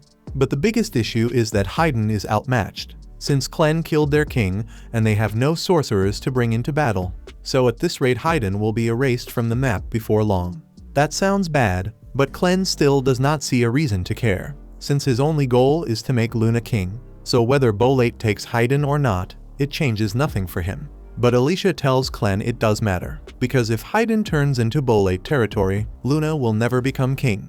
Under Bolate rule, only citizens born in Bolate can sit on the throne, and from Luna's features it is obvious he is a pure-blood Haydnite, so he would end up an outcast under Bolate rule. On top of that, pure-blood Haydnites are rare and highly sought after, since their blood is the key to refining Arcanesite properly, and with a man like Drell leading the push, there is no telling how far he will go. Drell is the one who killed Alicia's father, and it was not because of a war. They had been friends once, and years after the man retired as one of the country's greatest swordsmen, Drell showed up and forced a duel to the death, just to prove he was the better swordsman. Then after mortally wounding him, Drell looked Alicia in the eye, and for no reason blew their house up too. Alicia was furious, ready to grab her father's sword and charge, but her father stopped her. He knew Drell would cut her down the second she touched that blade. So in his final moments, he begged Alicia not to let revenge blind her, said that path leads to a war she would never return from, and asked her to become a hero who saves people, promising he would always be watching over her. Having felt Drell's cruelty firsthand, Alicia tells Clen the only way to secure Luna's future is to stop Bolate and drive them out of Haydn. Clen understands Alicia is right, but he is still annoyed he has to protect a place he once decided to destroy. Alicia is relieved he will help and says she will get ready to leave at once, but Clen tells her to stay. If he is going to step in directly, he cannot let anyone think he is doing it just because Alicia asked, so he needs a reason to confront Drell.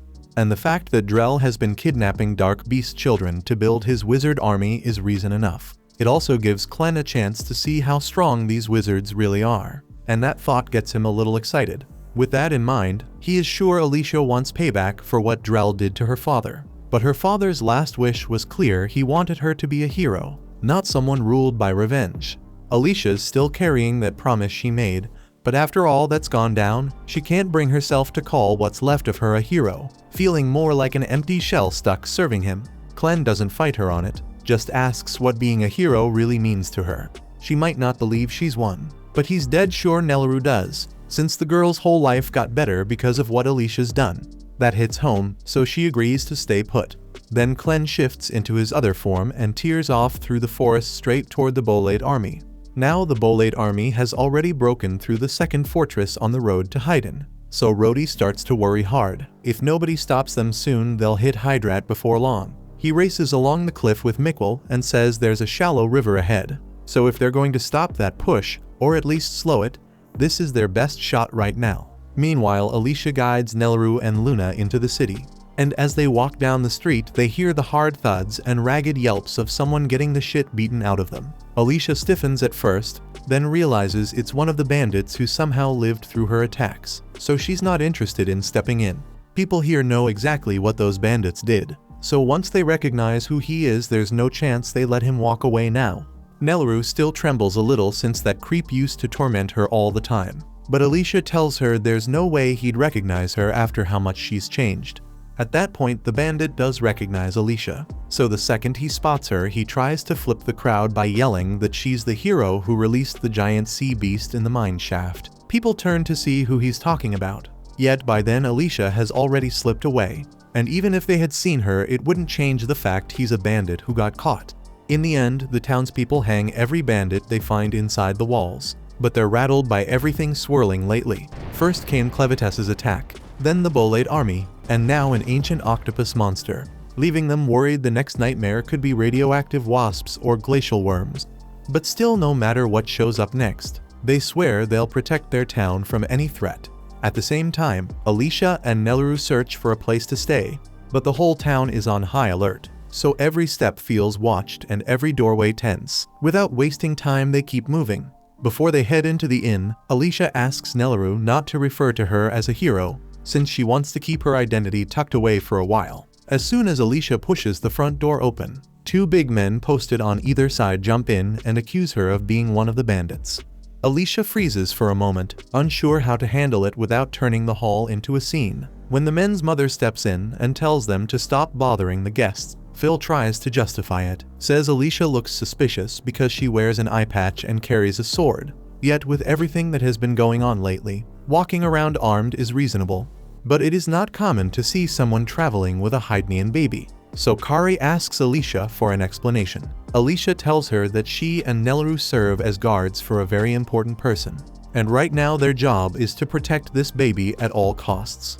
That sounds convincing enough to Kari, and while she is sure there is more to the story, she does not intend to pry into a paying customer's business. She asks what they need, so Alicia says she would like a room for two, preferably with a bed comfortable enough for a baby. Kari tells her the rate is 2 silver coins a night, so Alicia pays for 2 nights on the spot, and Kari assigns them the first room on the left. At that point, the path is clear. Then she orders her sons to help carry the luggage upstairs. Pete steps behind Nelaru and offers to take the bags. Nelaru says she is fine handling them herself, but Pete insists, so she passes the load over, and he immediately regrets the offer because the bags are far heavier than he expected. Pete and Phil finally haul everything up to the room, and Alicia seems satisfied with it. So Kari heads back down and says Alicia can find her downstairs if she needs anything. Once Kari is gone, Nelaru suggests getting Luna into bed so he can rest. Neither of them realizes that one of Maynard's insects has spotted Luna, and now that it knows exactly where the Haydnite Prince is, Maynard sends his entire insect army after him before long. A little while later, Alicia looks out the window and wonders whether Clem has made it to the battlefield yet. But then Nelaru calls her over and points out Luna's first baby tooth. Minutes later, Kari knocks on the door to tell Alicia and Nelaru their food is ready. Then she notices Luna still asleep, so she tells Alicia to come fetch it and take it back up to the room. Alicia follows her downstairs, and Kari points at the platters set at the end of the table, so Alicia heads over to grab them without wasting time. On the way, she catches the bar crowd murmuring that this whole mess is on the heroes, their voices low and heated. If they had not gone out and challenged one of the Beast Lords, then Clevetess would not have leveled Haydn, and the Bolates would not have started this war in the first place. Public opinion of heroes is rock bottom now, and folks feel they have every right to be angry, since the so-called heroes only made life harder in the end, and that sentiment spreads from table to table. Alicia turns to go back upstairs, then a dark beast presence brushes past her senses, and right after that something smashes through the downstairs window with a thud that shakes the room. It lands by Pete, and he assumes it is a harmless ball, so he reaches down to pick it up. But Alicia shouts that he should not touch it, but it's too late. The look on Pete's face freezes for a split second before the object swells in an instant, slamming him into the ceiling and revealing a giant centipede. Maynard then steps into the inn at that point and explains this is no ordinary insect. It came out of the dark beast forest, so it stands on par with some of the tougher dark beasts out there. One man does not even wait for Maynard to finish, since he came here to relax, not wrestle a centipede monster, so he jumps through the window to run. Normally that would be an excellent survival plan, but Maynard already stationed several hundred bug monsters outside, and the man gets eaten anyway. Maynard set the field so that nobody leaves town until he is done with his mission, and he wants no confusion about that. And to make sure everyone understands, he introduces himself as the highest mage serving General Drell's army. The room tightens with worry because nobody expected Drell's army to strike their village in this way. But Maynard says he is not here to seize the place. His mission is simple, to confirm whether the Hyde Knight baby here carries royal blood or not, and that purpose alone brought him. Alicia feels the floor drop inside her, and if Maynard already knows about Luna, she needs to get him far away fast without delay. But before she can act, a sharp panicked scream cuts down from the room above Nelleru's voice. That's when it clicks. Maynard has already sent a subordinate up there.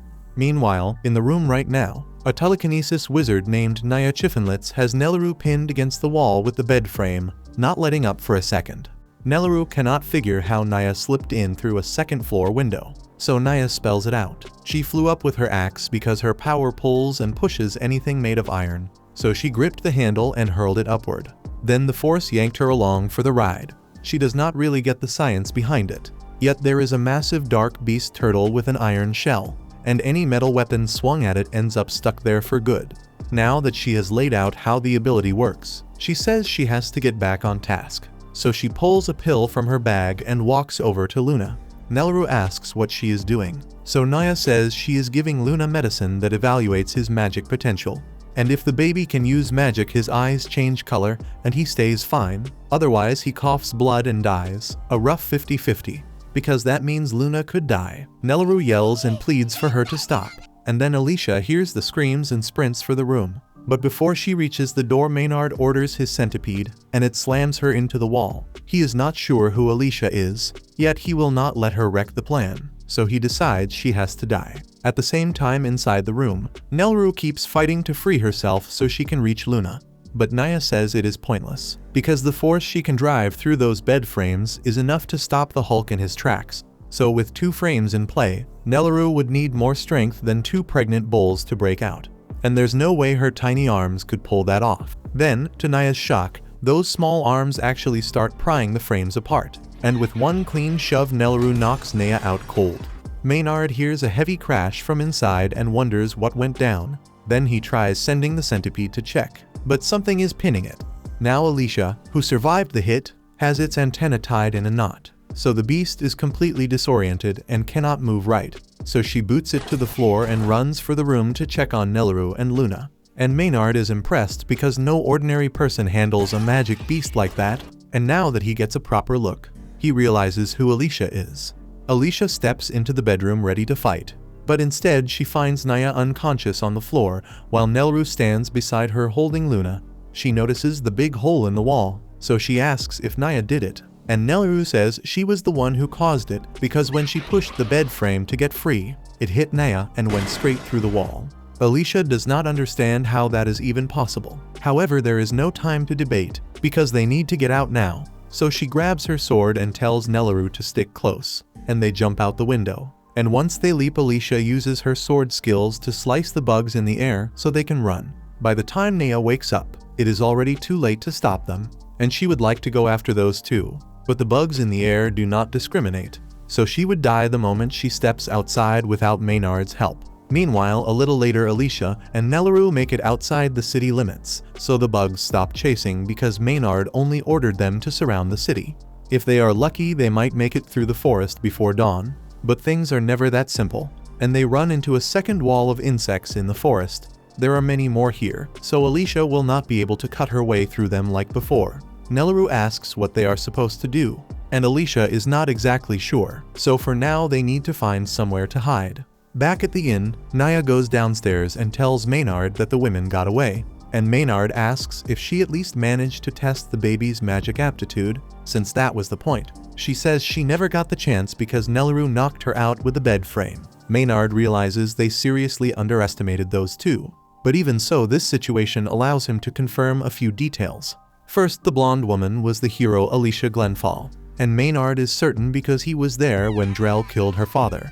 There is no way a hero would be traveling with an ordinary baby, so that pretty much confirms that Luna is the Hyde Knight prince they have been looking for. He is practically shaking with anticipation of how fun it will be to torture a hero when he gets his hands on her. and Nea just stares at him, wondering why she has to spend time with this lunatic. Maynard finishes his wild laughter. Then he tells Nea to round up every last resident and march them out to the main square. Once the crowd is outside, the town leader steps forward and demands to know why they were dragged out here. And he adds that if Maynard thinks a handful of bugs will make them submit, he has another thing coming. Maynard is struck by how bold these people are, so he lays out the story from his side. Says he and the Bolade army would not even be here if the king of Haydn had not made that damn fool gamble and attacked Clevites. Now that the capital lies in ruin, Clevites might come back to seize the land, so the Bolade force is kindly stepping in to protect everyone. It is a paper-thin pretext to invade Haydn, but without the king and his magic weapon, there is practically nothing left to stop it on the ground.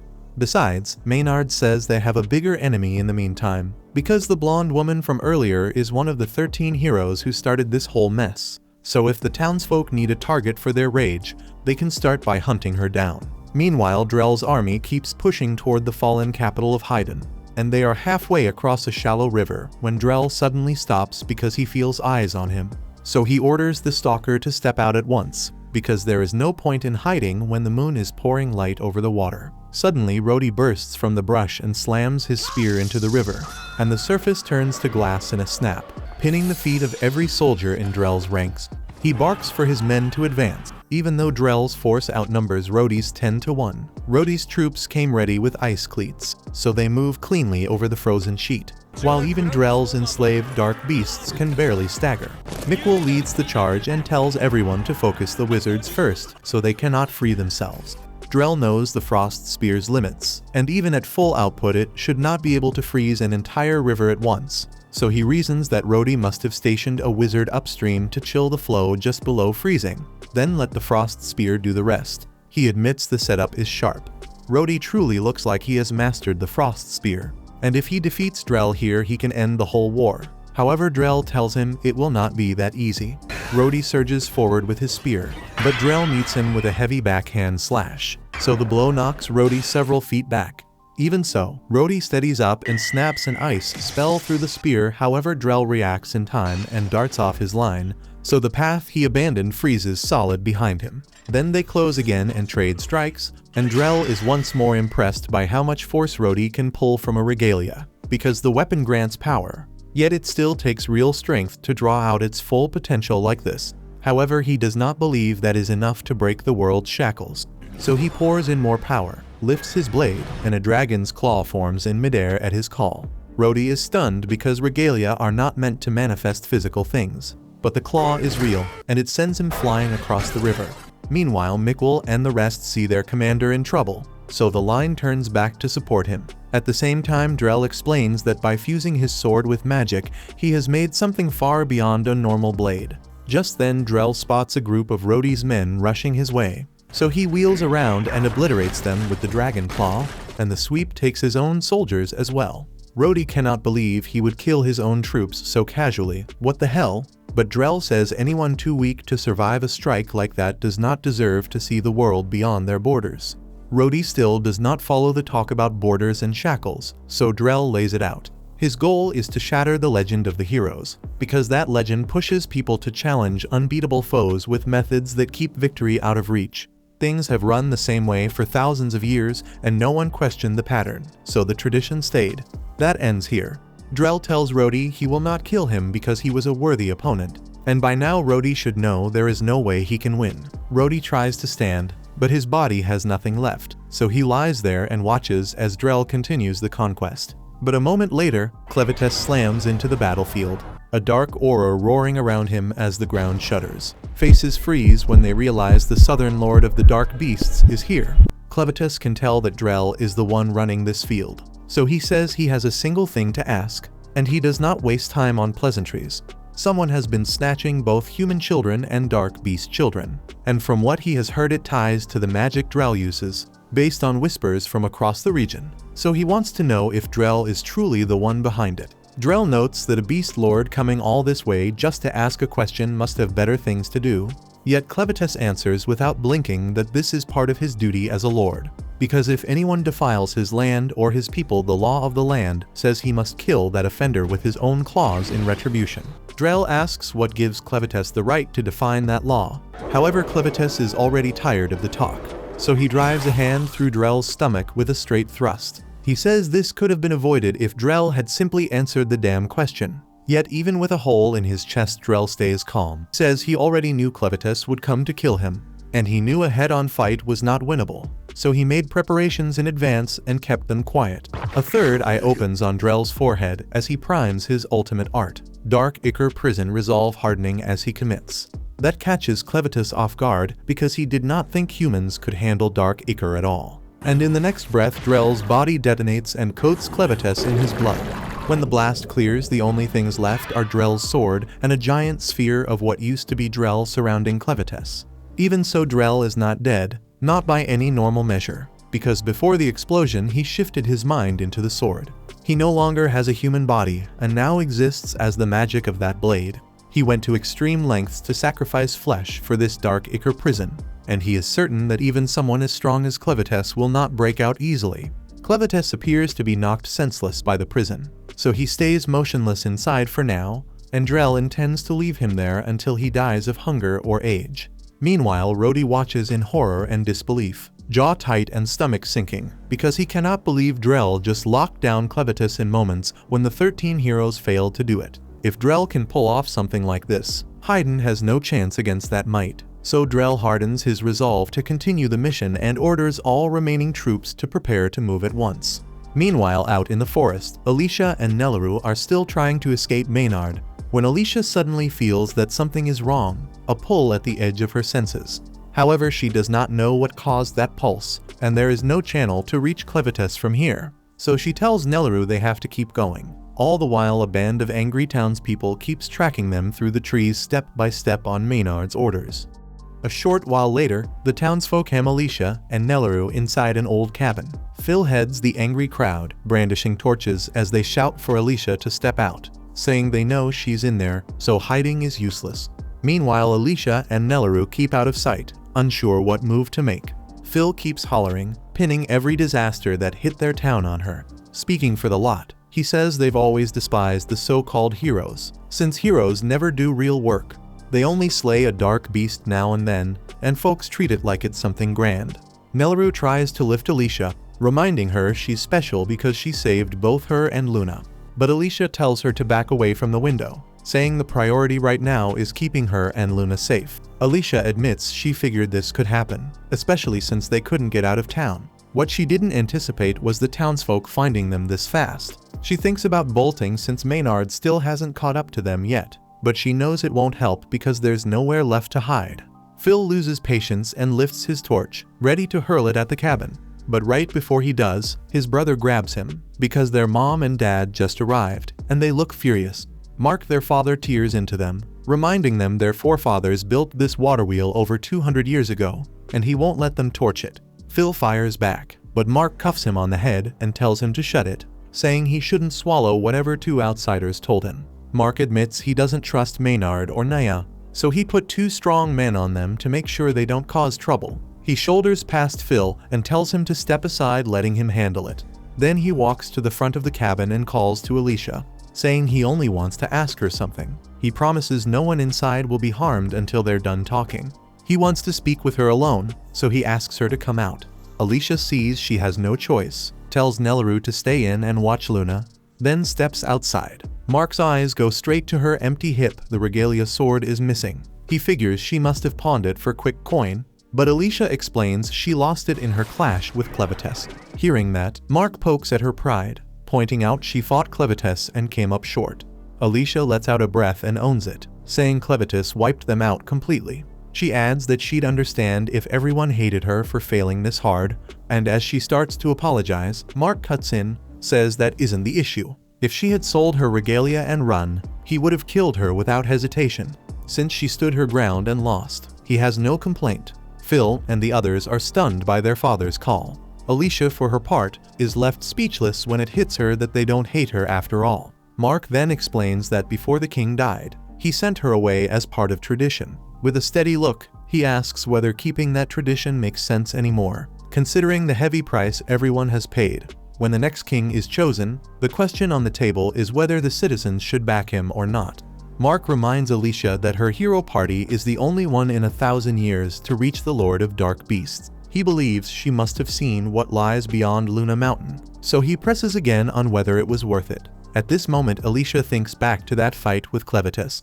After her limbs were severed and she was hurled into the sky, she caught a glimpse toward the world's edge for a heartbeat. There was no edge at all, the horizon kept running forever. To answer Mark, she sets her face and states firmly that it was absolutely worth it.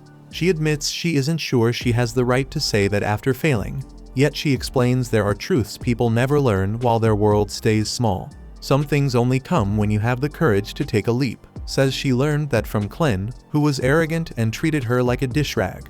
In spite of that, she's grateful to him. Without meeting him, her world would have ended without ever expanding. Emotion surges, and Alicia raises her voice, declaring there is meaning in making the world larger and better for the sake of the noble heroes who died trying, refuses to let anyone claim otherwise.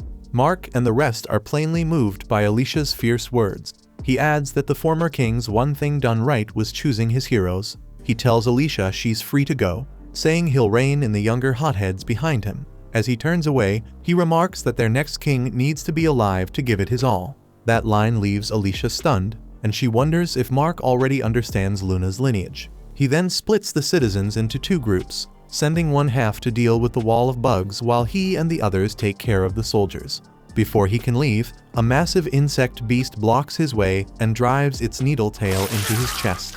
The creature is being piloted by Maynard, who wears a crooked grin. Then he mocks Mark, saying this is the price for letting Alicia go without his say-so. Alicia rips out her sword and charges, calling him a bastard. But Maynard only smirks, telling her she shouldn't be surprised Mark had it coming for wrecking his game. She demands what game he's talking about, and Maynard answers that it's the game where he watches Alicia get killed by the people of Haydn. That line ticks her off, so she unleashes Rising Dragon and hews the giant bug down in a single stroke. Maynard springs clear with the same smug face, asking why she didn't at least give him a warning first. Right after, Alicia shouts to the townspeople, urging them to get inside fast because the swarm is on its way. Just as she says, a cloud of insects comes rushing in.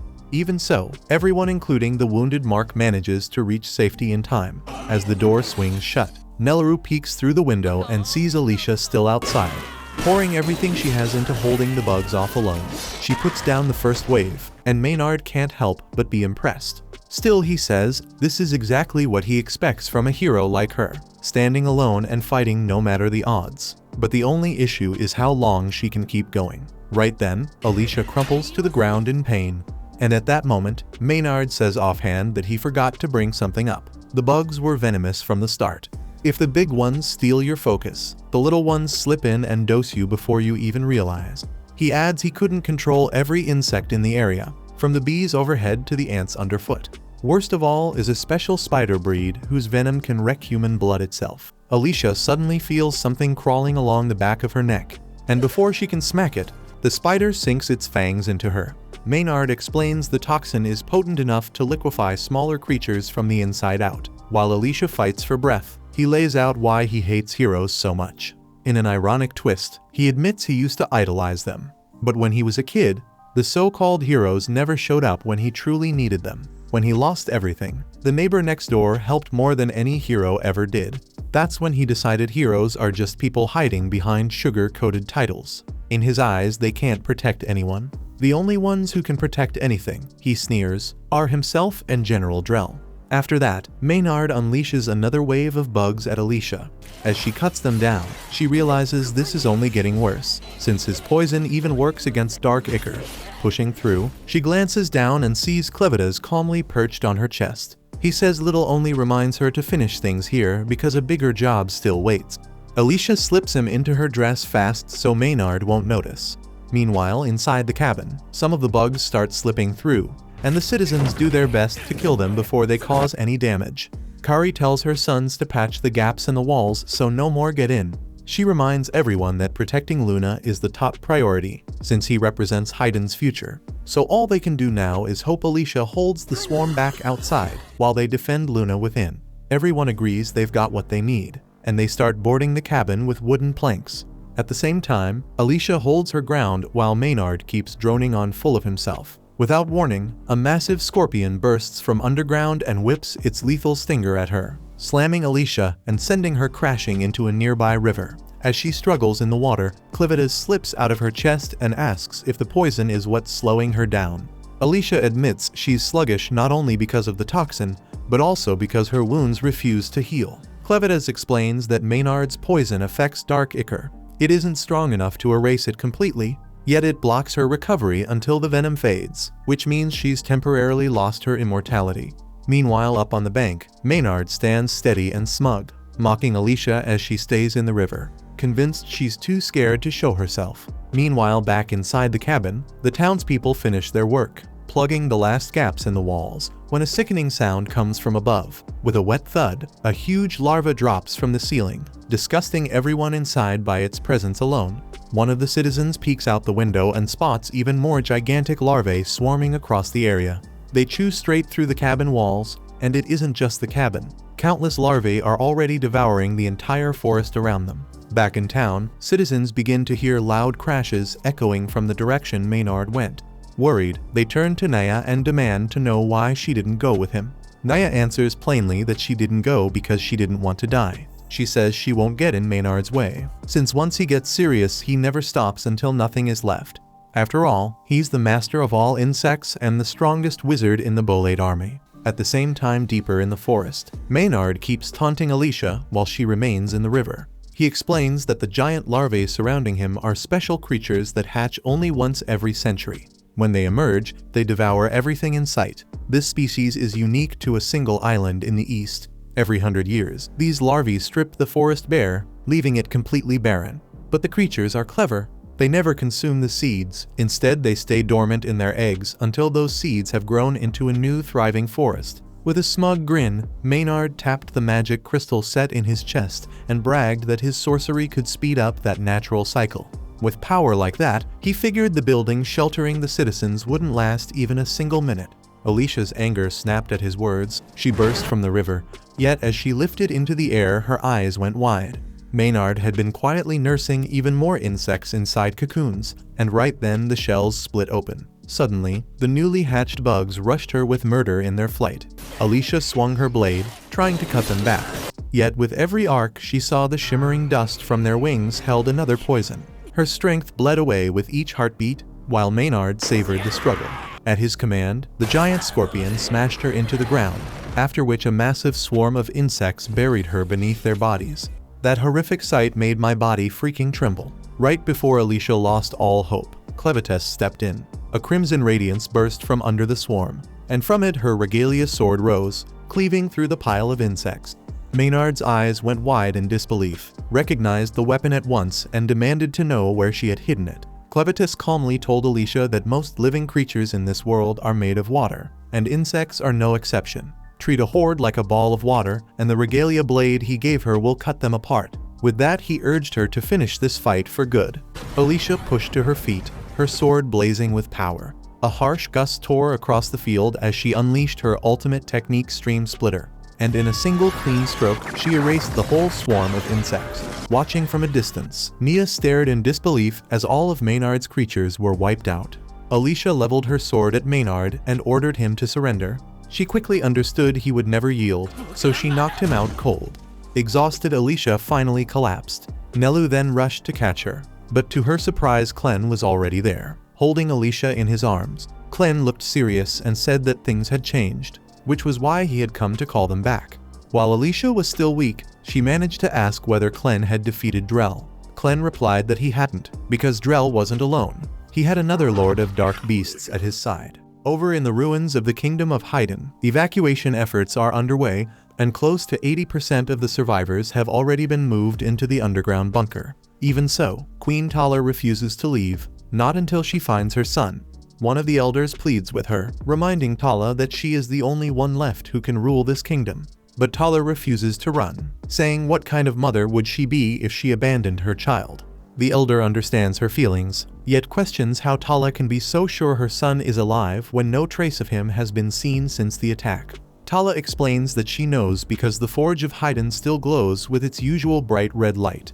Under normal conditions, with the king gone, the forge would fall dormant until someone worthy appeared. The fact it still burns means a member of the royal bloodline lives on, and the only one besides the late king is her son. So she insists their top priority is to find him and keep him safe until he's old enough to claim the forge.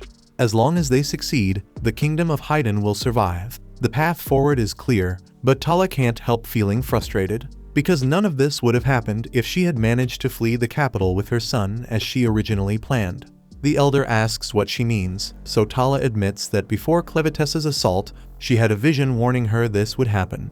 She foresaw that the heroes were too weak to defeat the dark beasts and that Clevetess would destroy the capital in retaliation. But she never knew exactly when it would strike, and because of that, she lost her chance to escape. Right then, the Queen's messenger Fabio returns, saying he carries urgent news. He reports that Drell's army of 50,000 clashed with the forces of Eslin along the Merrill River. The soldiers of Eslin fought bravely, yet they were no match for Drell's overwhelming magic.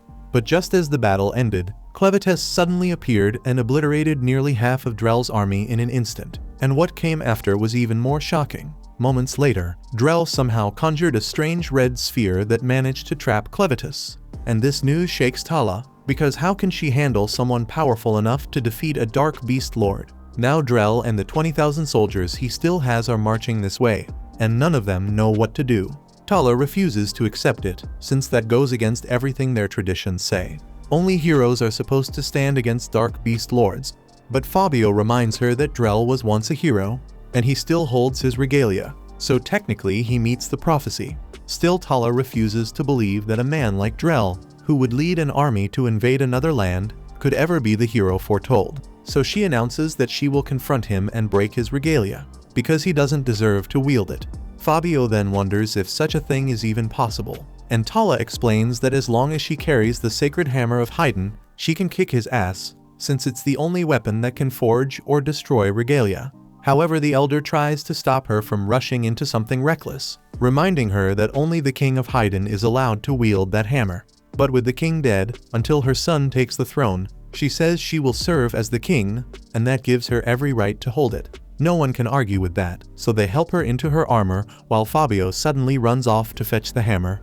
Just then he returns, and Tala thanks him before taking it from its case, and with that power, she gets ready to face Drell and his army. Meanwhile, over in the village, Pete drags Naya to Alicia just as she asked, and he still can't get over how badass she looked when she cut down all those bugs with a single swing. He swears he'll be her personal errand boy as long as she's around, and Alicia is surprised by how nice Pete is being. But since he offered, she asks if he can also bring Nelleru over.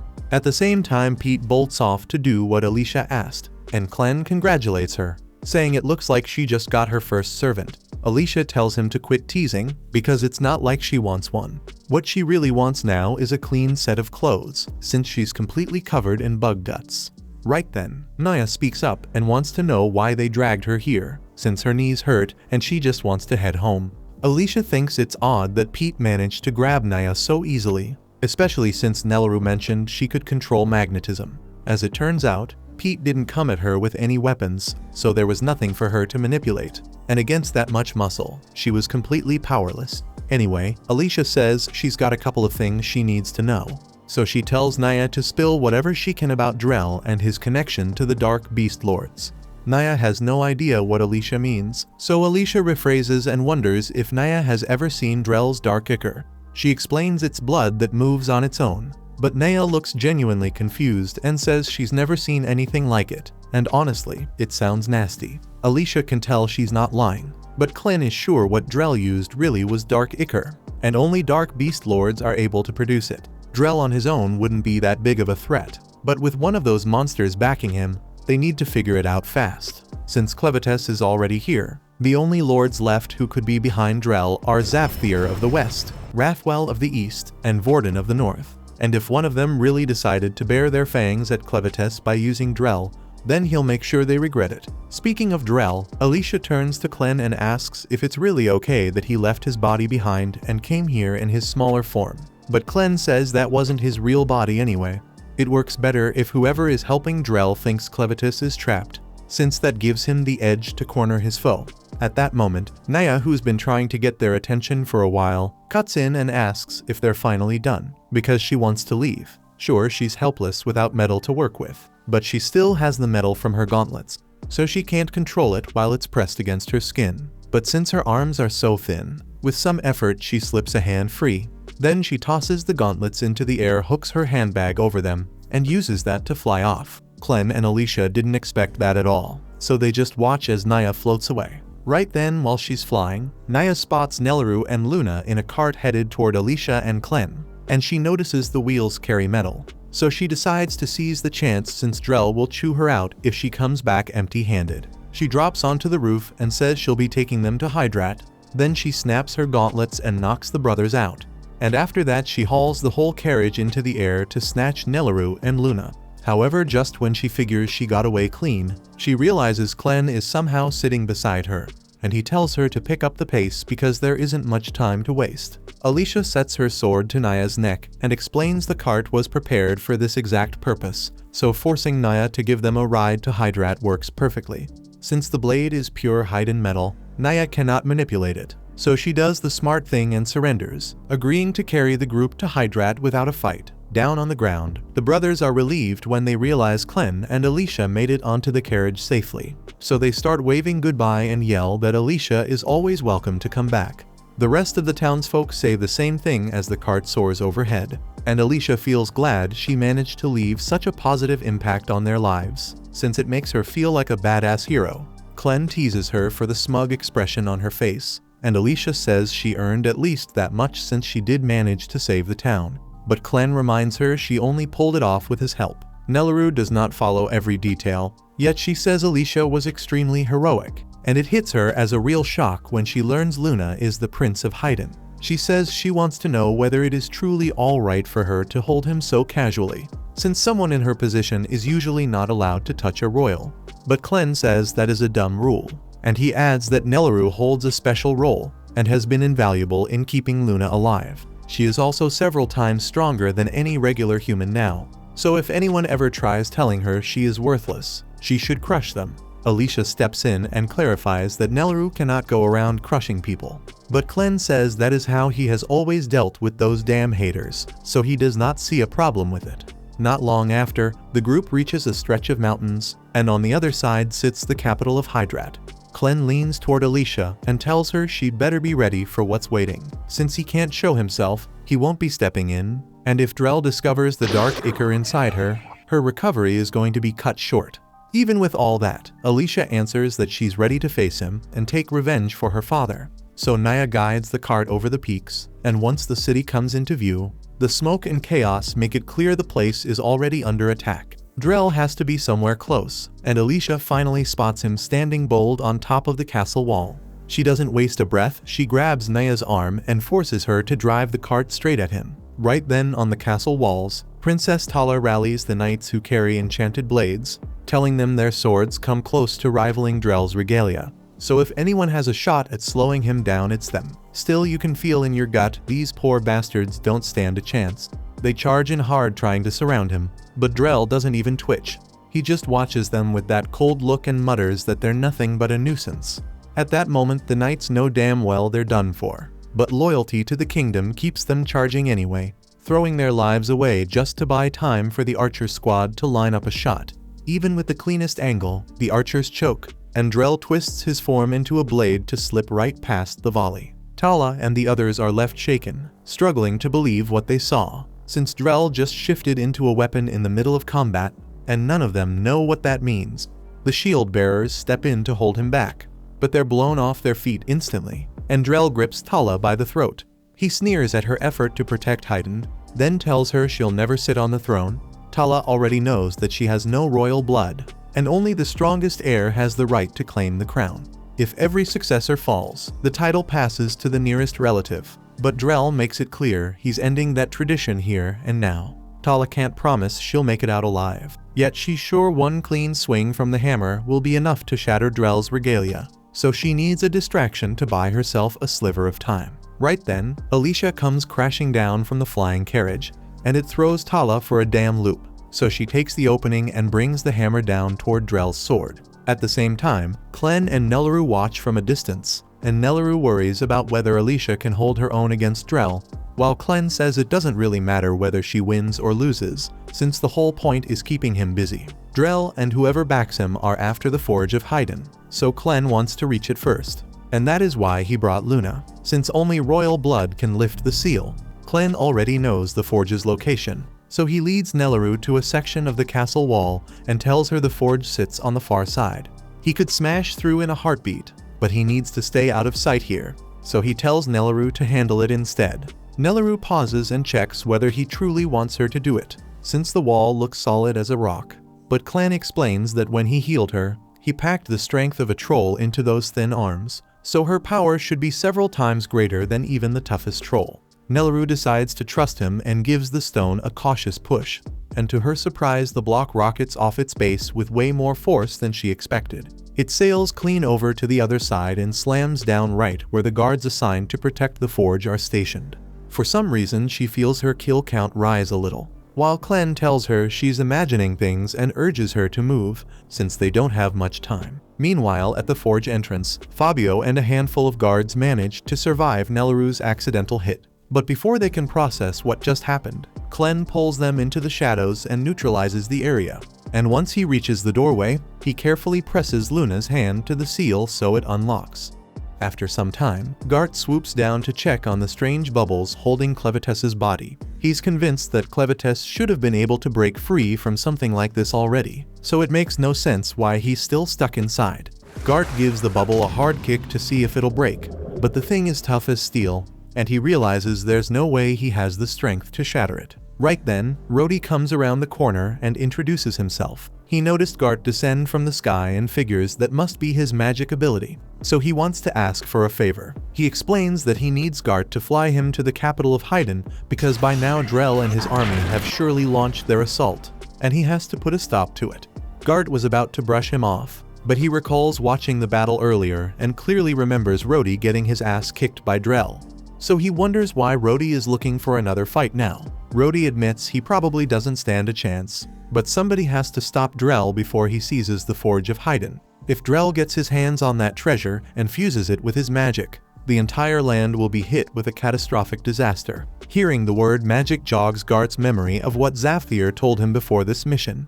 And if such a calamity is truly looming, then maybe he should look deeper into it by using Rhodey as a cover. Gart finally tells Rhodey he'll help him reach Hydrat, but only under two conditions. First, once they arrive, Rhodey must assist Gart with his mission for a while, and second, he isn't allowed to ask anything about Gart's identity. Rhodey asks what will happen if he breaks those conditions, and Gart flat out tells him he'll kill him. Rhodey answers that he can't betray his homeland, but aside from that, he accepts Gart's demands. Gart then spreads his wings wide and tells him to grab on if he doesn't want to be left behind. So Rhodey latches onto Gart's ankle, and together they head toward Hydrat. At the same time in the capital, Clan is still struggling to open the forged seal with Luna's help, but nothing seems to work. He also feels breaking their way in isn't wise, so he thinks of another approach and decides to try from above. He tells Nelleru she'll have to watch Luna alone for a bit. Then he springs up to the top of the furnace chimney. The blast of heat pouring out is insane, strong enough that any ordinary dark beast would be reduced to ashes if they dared to enter this way. But Clen isn't some ordinary beast, he's built for this, so without wasting time, he dives straight in. Outside at that moment, Nelleru is suddenly approached by a strange man, and when she turns to see who it is, she's completely horrified. As for Clen, while making his way down the chimney, he realizes the heat is far beyond what he can endure. So he slips into the shadow of a brick he knocked loose to shield himself. He's struck by how much energy the forge is giving off even though it's dormant, and although he wants to see what's inside, he knows the instant he tries he'll end up burned alive. Soon after, Clen notices that the forge doors have been opened, and what worries him more is that Nelleru is lying unconscious at the front while Luna is nowhere in sight. A moment later, a mysterious man appears, stepping out from a corner of the room with Luna in his hand and his head in the other. It turns out he is the king of Haydn, though from the condition of his body, it's clear he should already be dead. At the same time, Alicia is still locked in combat with Drell, and the fight isn't in her favor. Drell mocks her, saying she's nowhere near the strength her father had, and as much as she hates to admit it, he's right since she's barely keeping up with him. She's sent flying back into a group of his soldiers, but they're not worth her time, so she looks around the battlefield to spot him again and sees he's heading toward the castle, so she immediately chases after. When Drell lands on the wall, the queen and the soldiers she has left fire another wave of arrows at him. But at this point, it's nothing more than a minor annoyance. He cuts every single arrow in half without effort. The attack doesn't harm him, yet it gives Alicia just enough time to close the distance, so she launches at him with a rising sword slash. But Drell is the very one who created that move in the first place, so he blocks it with ease and answers back with a stronger technique, the dragonfly scythe slash. Hundreds of slashes rush at Alicia all at once, but to his surprise she comes out of it with her body still intact, so he acknowledges her skill and says she truly has talent, just as expected from the daughter of the swordmaster. Alicia doesn't want to hear any empty praise from Drell, so she raises her sword and demands to know what happened between him and her father, and why he ended up killing him. Drell answers that her father Margot had once been his friend, that they trained in the same sword school, and also competed against each other for the right to become a hero. Alicia is stunned because this is the first time she's ever heard about it, and Drell is just as surprised that she doesn't know the story. So he puts his sword away and says he'll tell her everything about how he gained the name Drell the Dragon Slayer and how her father abandoned the path of a hero. 25 years ago, Drell and Margot faced one another in a tournament to decide who would wield the very first regalia weapon that the King of Haydn had forged at the time. Back then, they were still close friends, so as the match began, they both promised to fight at their full strength. By the end of that duel, Margot came out on top, and even though Drell was crushed at losing the chance to become a hero, he kept his composure and congratulated Margot for the win. Once Margot was declared champion, he was formally given the title of Swordmaster along with the regalia. The king told him that once he accepted the blade, he had to live as a hero, fighting dark beasts and defending humanity. Margot agreed to the duty, so the king handed him the regalia, and the moment he drew it from the sheath, he felt raw power rush through his body. It was incredible, but the king explained that the weapon was still unfinished, and Margot himself would have to complete it. When Margot asked what that meant, the king clarified that every regalia carries a soul, and the first being slain by that blade becomes the soul trapped inside it, so he should choose that first kill carefully. Sometime later, Margot and Drell met at a nearby tavern to talk about what came next. Margot said he was planning to gather an expedition team for his first mission, so they could deal with weaker threats along the way, since it would be terrible if something like a dark beast bug ended up as the blade's first kill. Then, speaking of that first kill, he told Drell he was considering hunting one of the northern dragons. The moment Drell heard those words, he jumped up in alarm and warned Margot not to even think about doing something that reckless. He understood why Margot wanted a powerful darkness sealed inside his regalia, but the northern dragons were known to serve the dark beast Lord Vorden, and picking a fight with one of them at that time was nothing short of a death sentence. On top of that, the dragons lived deep in the snowy mountains, and there was no way Margot could survive terrain like that while wielding an incomplete regalia. Still, Margot insisted it was the only path open to him if he ever hoped to challenge a dark beast lord. Drell was already doubtful that Margot could stand against a regular dragon, but aiming for a dark beast lord was insanity.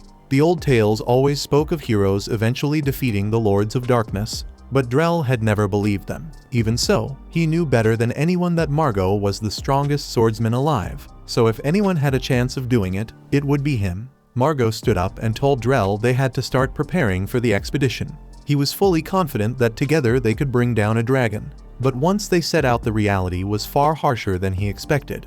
The icy mountains were brutal, and although they managed to spot a dragon fairly quickly, it also spotted them. It turned on them instantly and spewed a stream of burning stomach acid. That single attack wiped out the entire expedition force, leaving only Margot and Drell standing. Drell urged Margot to retreat since the two of them had almost no chance of winning, but running wasn't really possible either because the dragon would just chase them down. Their only shot was to strike it head-on and kill it before it killed them. Though that was easier said than done with the beast soaring above and using the skies to stay beyond their reach. They had to act fast, so Margot came up with a plan. He told Drell to launch him with the rising dragon technique. It was a gamble, but the only way he'd get close enough. Drell agreed and charged forward, striking Margot with the rising dragon slash. The move worked exactly as intended, sending Margot flying high into the air, and once he rose above the dragon's body, he swung down hard and shredded its wings to pieces. Not long after, the dragon crashes into the ground, and now it's finally Margot's chance to finish the fight. Drell can do nothing but watch from the side in awe as he sees the incredible skill Margot is showing against the beast. Even stripped of its wings, the dragon is still savage. Yet Margot pushes harder, his swings becoming sharper and more precise with every strike, making Drell start to believe that he might actually be able to kill it. But that's when disaster struck. Margot was ready to deliver the last blow, and it looked like a certain victory. But mid-step, one of his feet caught on a rock for just a moment, and that brief slip was all the dragon needed. It instantly lashed its claws and tore Margot's foot clean off, crushing his chances of winning or ever becoming a hero. At that moment, Margot realized this was the end for him. So in his final second, he threw his sword toward Drell and shouted at him to finish the job. Right before the dragon stomped him into silence, Drell barely had time to think about what had just happened. But he knew what had to be done, so he grabbed the regalia and rushed straight at the weakened dragon. With all the damage Margot had already inflicted, Drell was able to slice the dragon's head off, and he could hardly believe what he had done. He turned back toward Margot, ready to tell him that the dragon was defeated. But then the regalia began pulling in the soul of the dragon. Drell felt the overwhelming energy flowing into the blade, filling him with more strength than he had ever known.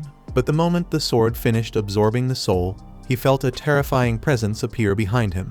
All the noise had drawn the attention of Dark Beast Lord Vorti, and the next thing Drell remembered was waking up in a pool of his own blood, though strangely his body was still perfectly intact. After that, Drell managed to haul Margot and one other survivor back to the city, and from there Margot stepped off the hero's path and lived out the rest of his days, until the day Drell killed him. All that time, even after Drell earned the Dragon Slayer name and took up the mantle of hero, his doubts about the so-called hero legend never faded. He is convinced those tales are packed with lies, and that the royal family is hiding the most important parts of the truth behind them. The queen has no clue what Drell is talking about, and there is nothing she can say now that will change his mind. Alicia asks Drell whether the missing piece in those legends is magic, and Drell confirms it. He says the voices in his head have been telling him the same thing ever since the day he encountered Vortin, and he knows exactly what he needs to do.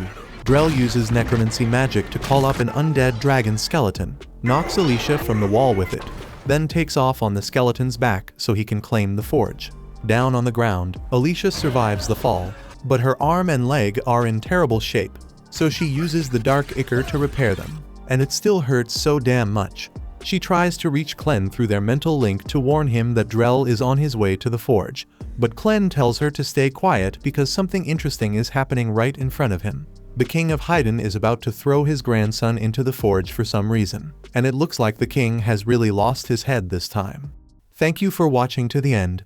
If you enjoyed this recap, please hit the like button and subscribe. If you have any suggestions or tweaks, share them in the comments. They help me improve.